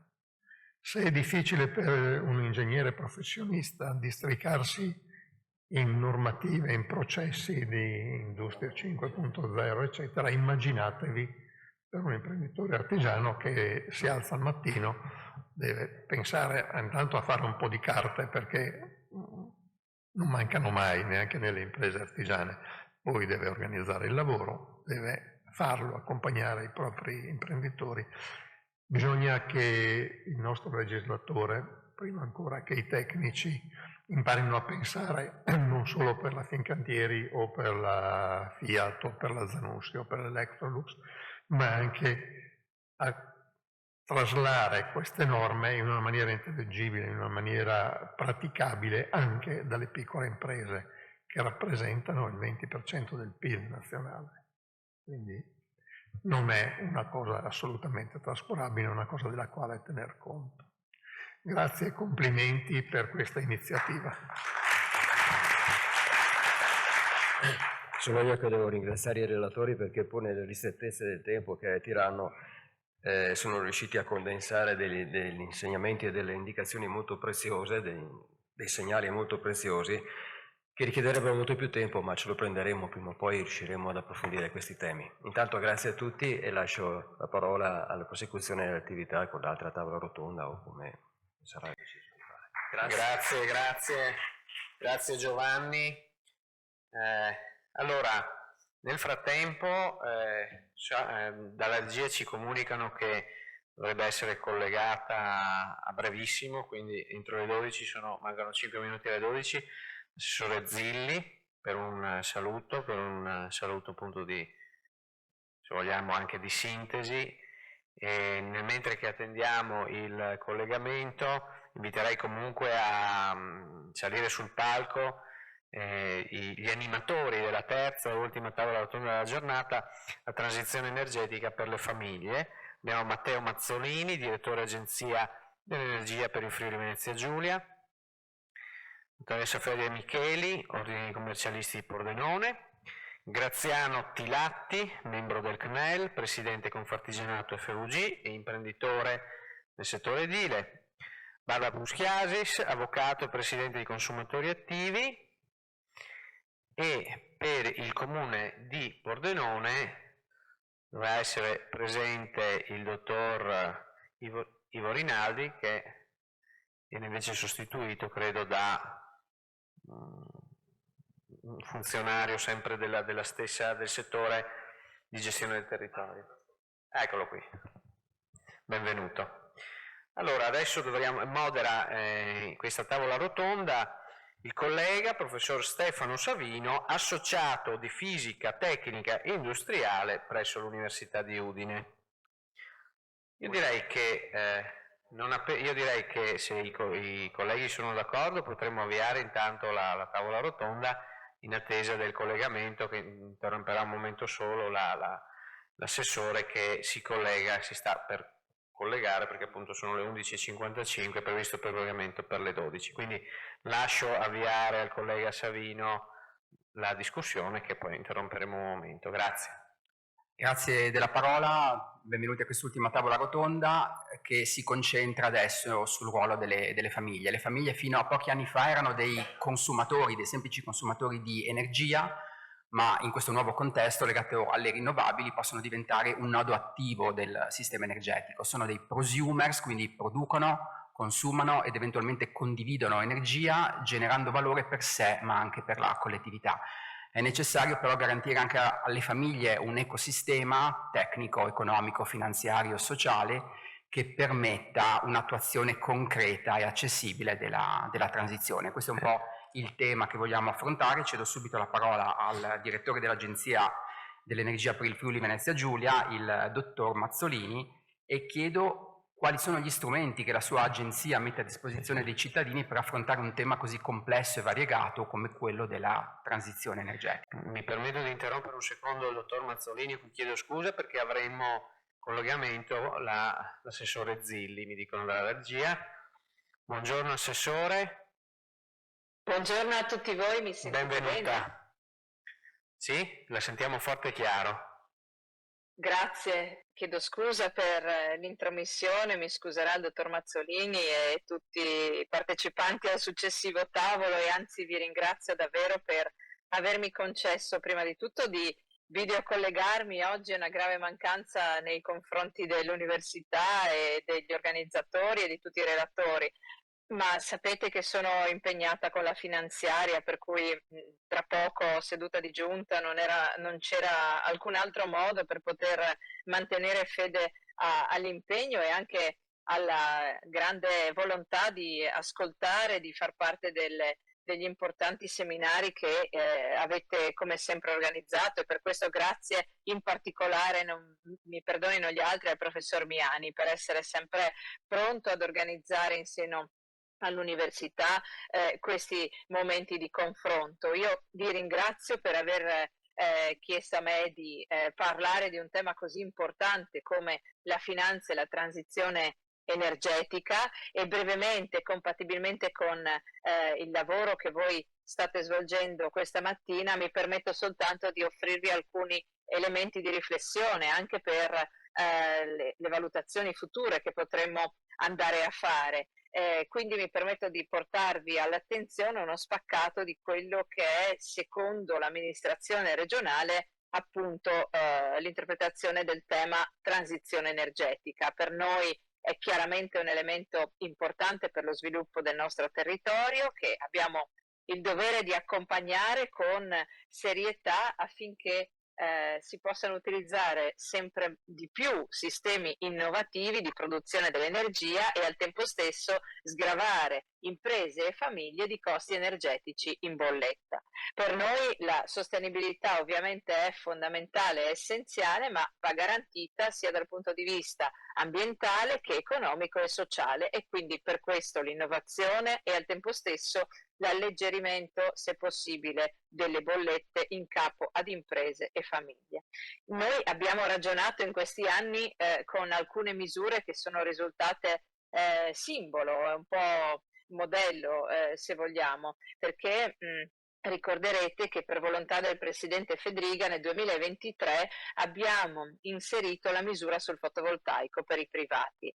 È stata una misura che ha portato nel giro di 3 anni, meno di 3 anni, ad un'installazione di oltre 40.000 impianti privati sulle case, quindi di civile abitazione. Ed è stata una soluzione adottata perché molto conveniente, atteso che abbiamo unito il contributo regionale a fondo perduto sostanzialmente del 40% con il 50% di detrazione nazionale.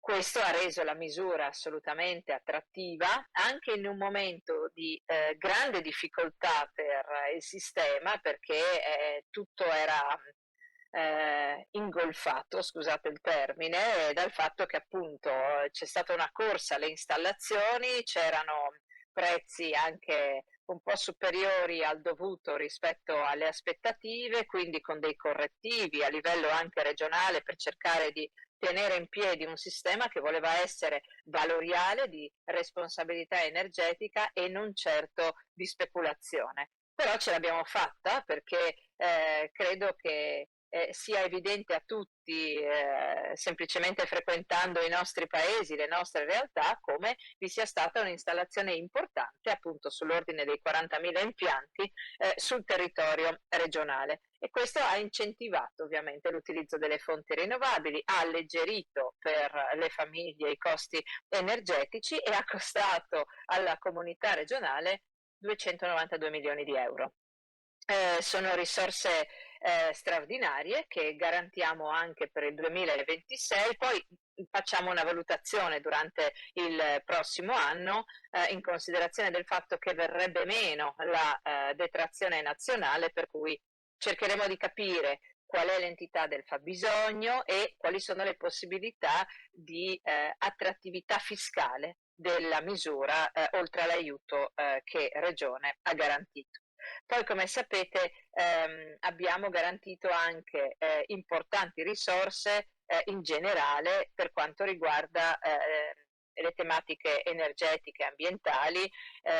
Pensate che abbiamo destinato sui 110 milioni dal 2023 ad oggi per queste finalità e che già il 2026 parte con una dotazione di 27 milioni di euro, come è normale che sia all'inizio dell'iter della finanziaria, convinti di come la transizione energetica possa essere un modello di miglioramento delle condizioni delle nostre comunità, per cui sono note a tutte le iniziative che abbiamo previsto anche per le imprese, ricorrendo anche all'utilizzo di risorse della programmazione europea, per le nostre associazioni, per gli enti pubblici, con quel modello appunto di efficientamento che continuiamo a perseguire. A questo aggiungo che sono stati emessi recentemente da parte della Direzione Infrastrutture dei bandi per le famiglie con ISEE fino a 25.000 euro per l'efficientamento energetico inteso come cappotti,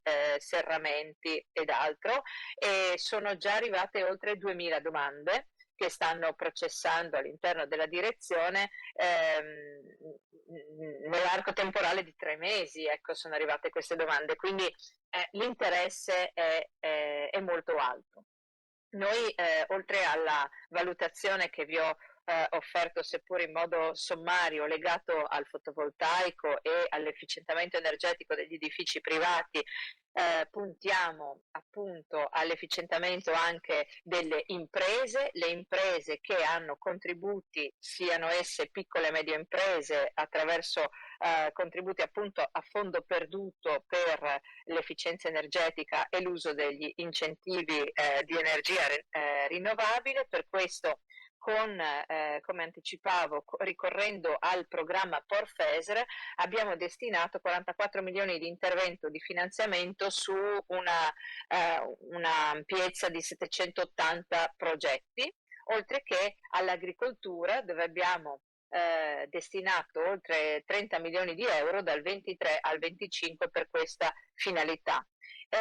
Aggiungo altresì che c'è il tema dell'idrogeno, dove grazie al programma Horizon Europe e anche a risorse nazionali abbiamo avviato all'interno di quei progetti bandiera del Piano Nazionale di Ripresa e Resilienza la sperimentazione legata all'idrogeno con i paesi contermini, e questa è ovviamente un'interessante iniziativa che continueremo a monitorare e a sostenere per provare a superare le attuali frontiere su questo, trovando delle soluzioni che in prospettiva sono ancora più alla portata per la nostra comunità.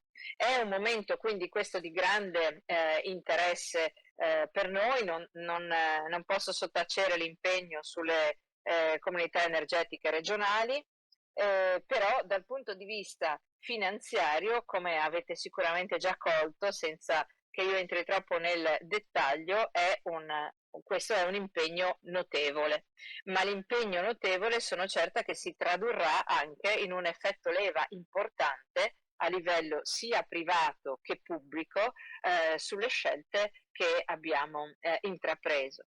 E quindi confrontarsi su questi temi credo che sia assolutamente essenziale e cruciale, e avrò cura anche di continuare a raccogliere i risultati dei vostri lavori, in considerazione del fatto che questa impronta che abbiamo voluto dare sulle politiche energetiche del nostro sistema regionale non può essere svincolata dall'innovazione che continua ad essere galoppante, ed anche non può essere svincolata dalle valutazioni che si fanno sull'attuale effettiva operatività degli attuali strumenti. Quindi su questo credo che l'impegno sia evidente, stante il parterre di importanti relatori che avete chiamato oggi. Io mi fermo qui ringraziandovi per avermi concesso di fare questo breve intervento, e chiudo con una considerazione che è piena di gratitudine per il vostro impegno, perché l'amministrazione regionale si nutre delle vostre proposte, delle vostre offerte costruttive e anche delle critiche costruttive, e per questo vi auguro buon lavoro, buona prosecuzione dei lavori e alla prossima edizione sicuramente in presenza. Grazie Assessore Zilli per questo bel intervento e per essere stata con noi. E allora, ringraziando l'assessore, do di nuovo la parola alla tavola rotonda. Prego. Arrivederci. Arrivederci a tutti, grazie.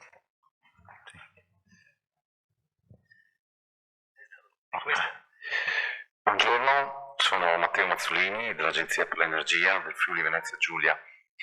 Riprendo la domanda che mi è stata fatta: cosa fa l'Agenzia, soprattutto nei confronti delle famiglie. Partiamo da un ragionamento che abbiamo fatto nel tempo. Ci siamo chiesti come Agenzia quanto effettivamente i privati cittadini e le famiglie fossero consapevoli di quello che sta avvenendo attorno a loro, perché per noi l'energia è quotidianità. Nelle famiglie la quotidianità è che si pagano le bollette, poi per quanto riguarda le soluzioni invece il discorso è un po' diverso.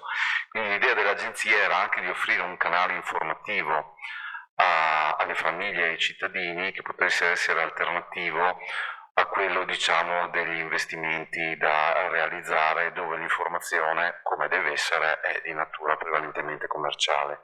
In questo senso dal 2017 abbiamo sviluppato uno sportello energia che finanziamo autonomamente, che fornisce consulenza gratuita alle famiglie, ai cittadini, ma anche alle piccole e medie imprese, perché arrivano anche piccole e medie imprese, professionisti ed enti pubblici, sui temi principali che riguardano la transizione energetica, sia lato efficientamento, quindi come fare le cose di tutti i giorni però consumando meno energia in modo più efficiente, sia dall'altro lato come integrare all'interno delle proprie abitazioni impianti a fonti rinnovabili per coprire quella quota di fabbisogno che effettivamente è lì. E da questo punto di vista abbiamo capito subito che il driver per il privato cittadino e le famiglie sono i contributi. Quindi l'interesse si lega molto spesso, più che ai temi della transizione energetica dal punto di vista tecnico o finanziario, si legano alla disponibilità di un contributo.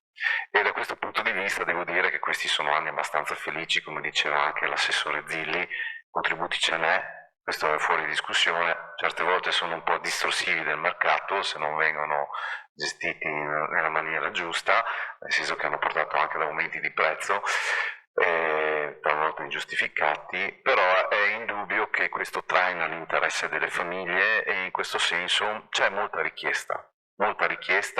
Che tipo di richiesta viene dalle famiglie? Viene una richiesta su quali sono i contributi disponibili, come effettivamente vanno presentate le domande, ma cosa interessante, anche molto spesso le famiglie parlano con i loro interlocutori abituali, che sono l'installatore e il manutentore, chiedono più che il progettista vero e proprio.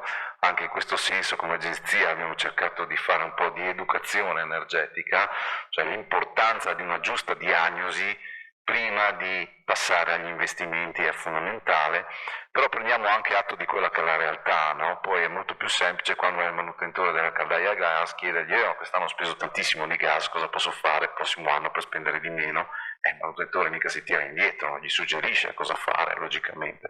Quindi in questo senso un servizio che forniamo sempre più spesso alle famiglie, vengono quei progetti magari rilasciati dalla ditta di installazione dell'impianto o dalla ditta edile che si occupa magari di efficientare l'involucro edilizio e ci chiedono un nostro parere, perché noi non vendiamo niente e quindi quello che forniamo è un parere tecnico svincolato da interessi privatistici che è volto proprio a favorire l'investimento, quindi dal punto di vista tecnico quello che diciamo è se la soluzione ottimale o se può essere migliorata deve prendere un altro indirizzo e dal punto di vista finanziario, chiedo scusa, questo ho finito il mio tempo, ancora un minuto, ho avuto un bonus, grazie, se effettivamente c'è un contributo che può supportare l'investimento da fare, perché è chiaro che quando il contributo è disponibile la motivazione è ben diversa da parte della famiglia.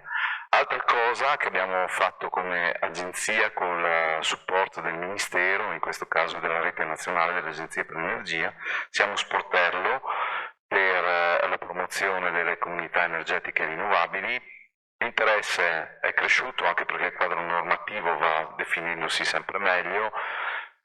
Abbiamo sempre detto come agenzia non c'è grasso che cola sulle comunità energetiche rinnovabili, la legge stessa dice che deve essere uno scopo mutualistico, però vediamo che cominciano a materializzarsi effettivamente delle iniziative molto interessanti col coinvolgimento dei cittadini, le parrocchie sono molto attive su questa cosa, ma i comuni anche, è diventato un po' quasi un progetto bandiera e in questo senso quindi siamo a disposizione per supportare queste iniziative. Grazie. Bene, ringrazio il dottor Mazzolini e cederei le parole a Fadia Michieli, membro dell'Ordine dei Dottori Commercialisti e degli Esperti Contabili di Pordenone, e a lei chiedo, ne abbiamo già sentito parlare, quali sono ad oggi gli incentivi fiscali che permettono alle famiglie di affrontare ad esempio degli interventi di efficientamento energetico delle loro abitazioni. Ecco, abbiamo già sentito appunto l'assessore Zilli che ha esplicitato quelli che sono i contributi regionali e questo è una spinta effettivamente alla transizione energetica per le famiglie. Noi come categoria professionale ovviamente siamo sempre al fianco delle persone fisiche, delle famiglie e diamo loro lo spunto su quello che può essere un risparmio dal punto di vista di detrazioni fiscali oppure un ritorno economico dal punto di vista appunto di incentivi che possono ricevere quali contributi regionali. Non nascondo che arriviamo da un periodo in cui gli incentivi statali sono stati particolarmente grassi con il super bonus e parlare adesso di quelli che sono gli incentivi che sono rimasti a livello statale risultano poca cosa per un privato se non sono effettivamente supportati alla fine da dei contributi anche regionali che portano soldi veri nelle casse effettivamente dei privati. E quindi anche in base a quella che è stata la mia esperienza, l'aver mandato queste circolari alla clientela in cui si sottolineava il fatto che c'erano questi contributi che potevano aiutare la transizione ecologica oppure anche energetica e anche l'efficientamento energetico, ovviamente ha ridato un po' di spinta all'investimento anche delle persone fisiche. Ovviamente a livello statale ci sono rimasti il bonus ristrutturazione che è un bonus che ora sta sta andando verso un decalage della detrazione fiscale, perché siamo partiti da un 50%, siamo partiti inizialmente quando è nata la normativa, ovviamente si parlava di un 36% di detrazione fiscale. Poi siamo arrivati a una detrazione al 50%, adesso si sta tornando indietro. Diciamo rimane ancora interessante per chi effettivamente deve fare i lavori come sull'abitazione principale. Se già facciamo dei lavori su degli immobili che non sono abitazione principale, la detrazione è spalmata in 10 anni comunque al 36% e diventa poco incentivante per i privati. Il contributo regionale invece, soprattutto per quanto riguarda il fotovoltaico, non ha questa preclusione, nel senso che l'incentivo viene dato non solamente per le abitazioni principali, ma comunque ha un incentivo anche per altri tipi di agevolazioni. Mi riferisco in particolare agli incentivi che diceva l'assessore Zilli, in cui si parla di un contributo anche per il risparmio energetico e per le categorie catastali non solo abitative, e quindi questa parte di contributi regionali in realtà viene in aiuto effettivamente alle famiglie. Una criticità appunto dei bonus statali è legata al fatto che oltre ad una riduzione effettiva della aliquota di detrazione fiscale, ha un limite anche, incontra un limite sul reddito effettivo della persona, perché con la finanziaria della legge di bilancio del 2025 in realtà hanno introdotto una riduzione, cioè una limitazione delle detrazioni fiscali collegata effettivamente al reddito delle persone fisiche, per cui per importi superiori ai 75.000 euro di reddito relativo alle persone fisiche, ovviamente le detrazioni non sono pienamente usufruibili, ma incontrano un limite base di 14.000 euro, che poi viene parametrato anche a quello che è il numero di figli a carico delle famiglie. Accanto al bonus appunto ristrutturazioni vige ancora il bonus relativo al risparmio energetico, in cui appunto abbiamo tutta una serie anche di altri interventi che possono essere inseriti, tra cui effettivamente il cambio di serramenti, il cambio di caldaie, il cappotto esterno, effettivamente il tetto. E sono bonus che comunque sono depotenziati rispetto a quello che era il bonus preesistente, nel senso che anche per quanto riguarda l'ecobonus in realtà abbiamo una detrazione depotenziata al 50%, cosa che in passato avevamo addirittura 65%, adesso prime case 50%, seconde case 36%, per cui diventa poco incentivante per le famiglie avere questi bonus statali. Ecco, onestamente io mi sentirei di se potessi fare una proposta, proprio ripristinare perlomeno nella misura del 50% questi bonus a livello statale, proprio perché altrimenti le famiglie non sono più incentivate ad intraprendere questo percorso, insomma, di transizione energetica.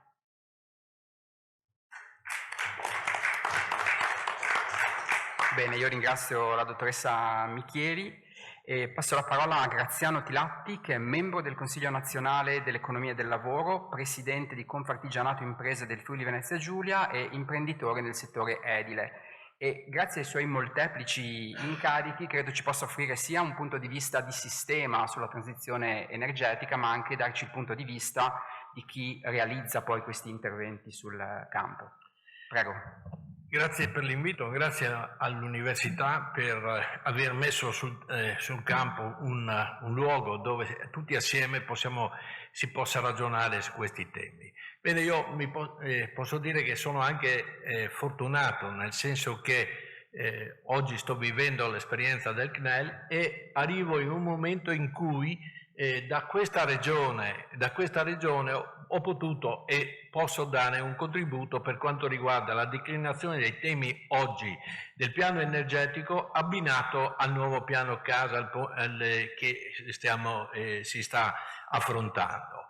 L'esperienza nostra del Friuli Venezia Giulia, io lo dico come membro di Confartigianato, perché sembra oggi i temi li avete affrontati bene, li state affrontando, perché l'università, tra i compiti che io ho sempre immaginato siano quelli dell'università, è affrontare delle complessità dei problemi, dare degli spunti in modo che poi i vari operatori, dai sociali agli economici, possano in qualche modo dare delle risposte. E devo dire che questa regione, io ricordo l'esperienza quando noi abbiamo chiesto al presidente di allora, che era il presidente Tondo, di adottare il primo piano energetico regionale, perché consentiva a noi imprese del sistema Confartigianato, chiedemmo la contiguità di costituire un consorzio assieme al sistema Confartigianato del Veneto e del Trentino Alto Adige, per ridurre i costi energetici. Alla fine, analizzando quello che facemmo allora, non era che un primo embrione, un esperimento di comunità energetica, perché il mondo artigiano, piccola impresa, ha potuto estendere, grazie a alcune delibere prese quella volta, quando ancora il piano energetico nazionale, quello varato nell'82, non era ancora percepito, perché il costo energetico pareva non potesse aumentare, la sostenibilità ambientale, pochi ci pensavano. Ecco, quella fu l'inizio dell'approccio del mondo artigiano a questi temi. Oggi noi affrontiamo sulla scorta dell'esperienza, perché poi sul primo piano del FIA, Fondo dell'incentivo all'abitare, che fu varato nel 2007, già la regione, assieme a alcune regioni, fu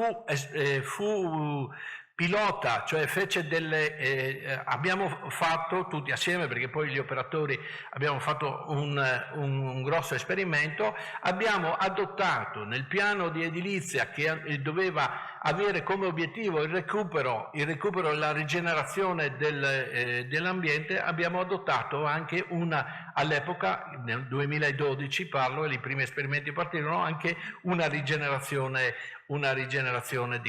sotto il profilo energetico. E allora oggi per me, grazie a queste esperienze che ho potuto fare, questa esperienza fatta ai Friuli Venezia Giulia ci ha portato a realizzare attualmente 800 alloggi che vengono dati alle classi, diciamo, in una classe intermedia che non sta nell'edilizia dell'Ater, ma neanche non hanno la capacità in quel momento di potersi comprare la casa, e l'effetto, oltre che la riduzione del canone, anche per effetto di alcuni incentivi di carattere fiscale, si sono verificati anche perché questi alloggi sono già nella classe A, dotati c'era la prima rigenerazione, il primo esperimento di fabbricati che non erano più, diventavano passivi sotto il profilo energetico. Quindi all'ascolta di queste esperienze oggi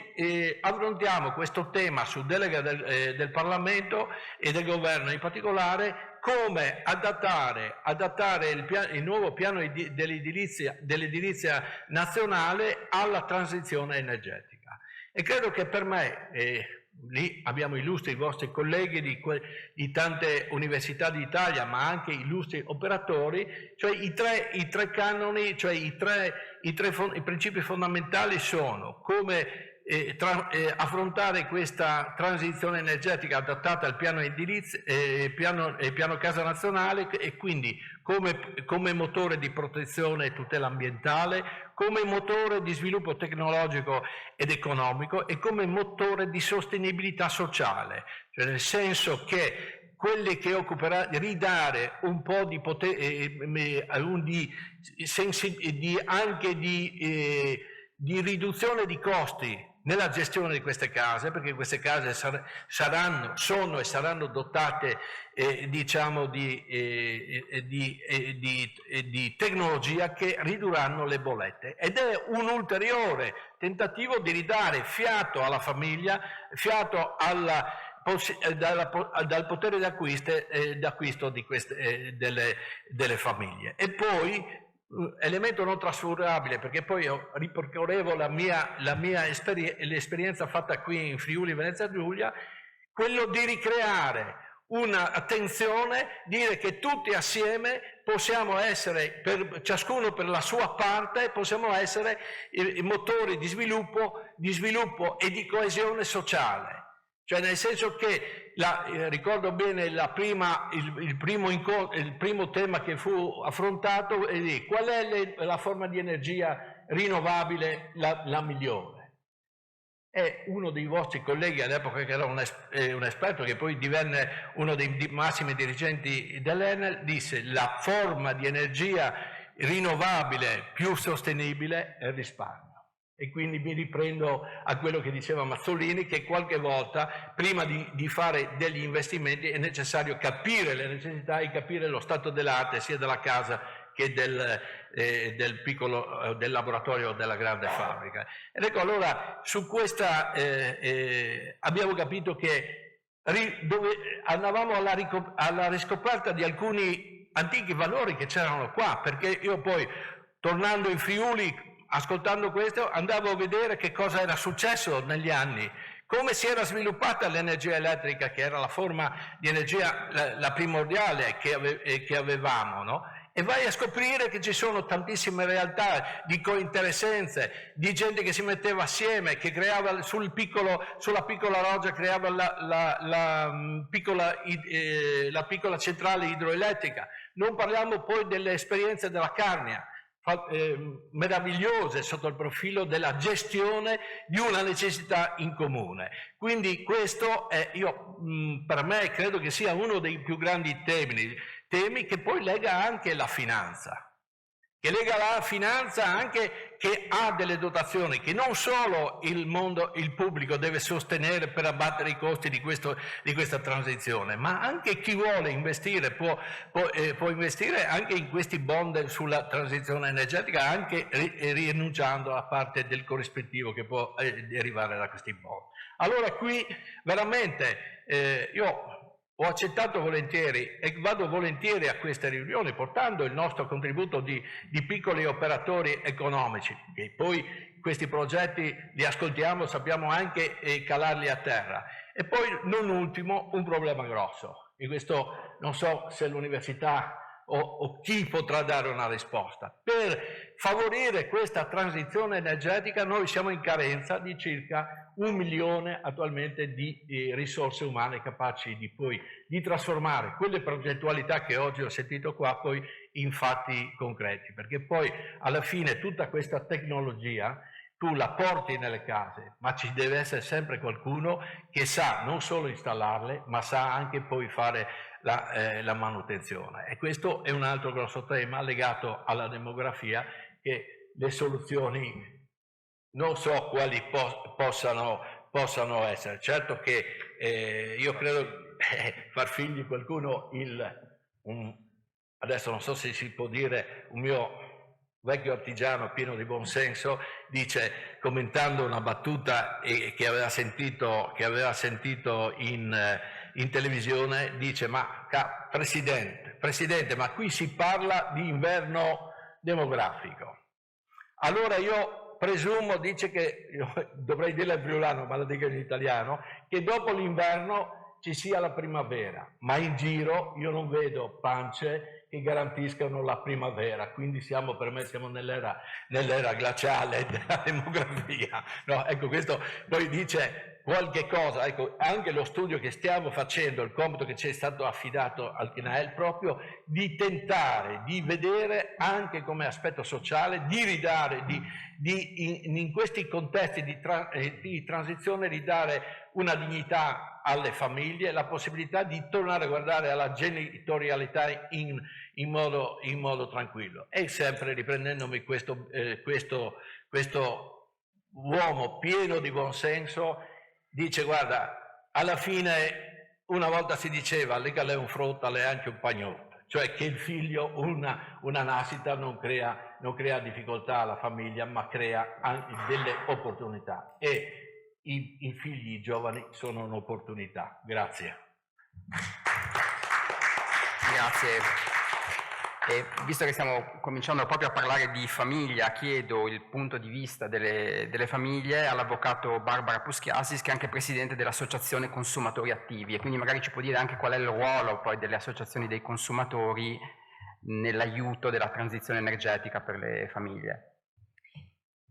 Sì, buongiorno a tutti, grazie per l'invito, grazie all'Università, grazie al professor Miani, al dottor Raggiotto. È importantissimo questo evento odierno perché pone al centro un tema che le associazioni dei consumatori ovviamente stanno sviluppando da tantissimi anni, in primis l'energia e secondariamente il tema ancor più di attualità che è quello della transizione energetica. Le famiglie come si pongono su questo tema? Allora, già chi mi ha preceduto ha individuato appunto delle parole chiave, risparmio e dall'altra parte costi, ma anche cultura. Le associazioni dei consumatori hanno sempre sottolineato come per approcciarsi a un cambiamento come quello che ci impone la transizione ecologica sia necessario puntare moltissimo sull'educazione e sull'informazione, e su questo appunto le associazioni dei consumatori stanno svolgendo progetti che possano raggiungere la cittadinanza. Le associazioni dei consumatori però restano un presidio sul territorio di quello che è l'umor, quindi il sentire delle persone. E oggettivamente negli ultimi anni proprio in materia energetica abbiamo subito delle vicende che hanno portato a delle scelte nella gestione dell'economia domestica importanti. Allora ricordiamo tutti come nel post-Covid, quindi periodo 2021-22, anche complice il conflitto in Ucraina, i costi dell'energia fossero schizzati. Ma ricordiamo anche dall'altra parte come nello stesso periodo, anzi un attimino prima, 2020, a livello nazionale fossero stati varati dei bonus, e lo ricordiamo tutti, il famigerato super bonus, che voleva invece incentivare appunto interventi che portassero a una riqualificazione energetica del patrimonio edilizio sul nostro territorio. Queste due cose, la combina di queste due cose ha portato immediatamente il consumatore in un nuovo mondo e in una nuova epoca, nel senso che moltissimi hanno cercato di sfruttare quello che era un bonus che prometteva una riqualificazione a costo zero, purtroppo lasciando sul territorio, non solo friulano ma in tutta Italia, tantissimi cocci, perché ancora oggi noi purtroppo abbiamo tantissime famiglie che si trovano ancora a fare i conti con pratiche edilizie non concluse, con cessioni dei crediti per fatture emesse per lavori assolutamente non realizzati o realizzati solo in parte, e con ovviamente un'agenzia delle entrate che in questo momento sta facendo degli accertamenti con delle conseguenze che potrebbero essere irrimediabili per le famiglie. E dall'altra parte il tema dell'aumento del costo dell'energia ha posto comunque una riflessione sulla necessità di adottare degli strumenti che possano abbattere quella spesa ricorrente nel bilancio familiare, un bilancio che è sempre più provato dall'aumento dei costi del carrello della spesa, perché purtroppo gli stipendi non stanno seguendo quello che è il reale aumento del carrello della spesa. Oggi quindi noi possiamo dire che effettivamente la sensibilità nelle famiglie è maturata sul tema della transizione energetica, della riqualificazione degli edifici. Quello che deve essere compreso è che non si fa dall'oggi al domani, che viene richiesto un investimento che non può che essere incentivato, come si diceva anche prima, perché purtroppo non tutti hanno la possibilità di poter disporre delle somme necessarie per avviare degli interventi del genere. E il fatto che oggi non sia più possibile utilizzare gli strumenti dello sconto in fattura e della cessione dei crediti rende la transizione energetica qualcosa per pochi. Quindi bene gli incentivi a livello nazionale, che però appunto nelle loro aliquote devono essere assolutamente alzati, benissimo gli incentivi regionali che appunto sono anche per cassa, quindi riescono a dare immediatamente anche la liquidità senza detrazioni fino a 10 anni, che quindi a livello di percezione per il consumatore sono veramente poca cosa. Però è chiaro che è importante e ringrazio per questo anche l'Agenzia per l'Energia del Friuli Venezia Giulia, puntare molto sull'educazione delle famiglie, sulla formazione dei tecnici e delle imprese, al fine di presentare alle famiglie degli interventi che non siano superflui, perché veramente in questi ultimi anni noi abbiamo visto tantissime imprese anche del Friuli Venezia Giulia e tecnici del Friuli Venezia Giulia che proponevano la sostituzione di caldaie che erano praticamente nuove, e questo solo perché c'era l'incentivo. Quindi deve esserci una maggiore responsabilizzazione del sistema negli interventi, perché questi sono soldi poi di tutti, no? E una maggiore appunto responsabilità sociale. Ultima cosa che sottolineo è che abbiamo parlato di appunto pannelli fotovoltaici che permettono un'autoproduzione. Le reti devono essere al passo però con la tecnologia, perché noi abbiamo diverse famiglie, soprattutto magari che si trovano nella stessa via, che hanno installato tutto il pannello fotovoltaico, ma che non riescono a utilizzare quanto prodotto perché non riescono a metterlo nella rete, perché le reti non sono purtroppo al passo con quella che è la tecnologia e quindi la necessità di utilizzo attuale. Io mi fermo qui perché mi pare che abbiamo poco tempo, ma ce ne sarebbe veramente molto da dire. Grazie per averci riportato il punto di vista delle famiglie. Passo la parola all'ultimo relatore, a Marco Casasola, è responsabile dell'unità organizzativa complessa ambiente e verde del Comune di Pordenone. Le abbiamo già citate diverse volte, le CER, le comunità energetiche rinnovabili, e quindi chiedo a lui quale può essere il ruolo di queste comunità nella transizione energetica per le famiglie. Sì, buongiorno a tutti. In realtà appunto la condivisione dell'energia, di questa energia che viene prodotta da parte di tanti tetti fotovoltaici che sono presenti, nel senso che c'è stata una proliferazione di questa produzione di energia che però è finalizzata soltanto all'autoconsumo. Autoconsumo che appunto, come si diceva, nei picchi chiaramente di produzione diurno magari la gente non c'è, non è a disposizione e poi potrebbe essere utilizzata da qualcun altro. Quindi la comunità energetica è uno strumento che appunto è stato introdotto nel 2021 dal decreto legislativo che recepisce la direttiva europea, e quindi che cosa consente? Di trovare un regolamento, una disposizione che al chilometro zero praticamente consente lo scambio di questa energia. E, tra l'altro, la voce di perdita di rete insiste per il 10% su ogni bolletta, quindi praticamente questa perdita di energia viene praticamente incentivata da parte del GSE tramite dei contributi. Il Comune che cosa può fare in questo ambito? Il Comune può configurare presso la cabina di trasformazione primaria una comunità energetica.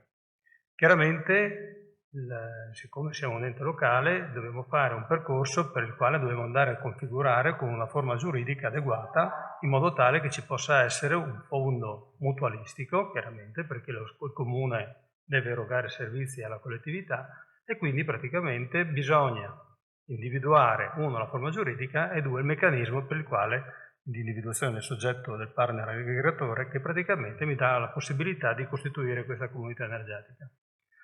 Nel caso puntuale di Pordenone, addirittura nel territorio esistono 2 cabine di trasformazione primaria e è intenzione del Comune aderire a entrambe in modo tale da consentire a tutti i cittadini del Comune di Pordenone di poter accedere a una comunità energetica.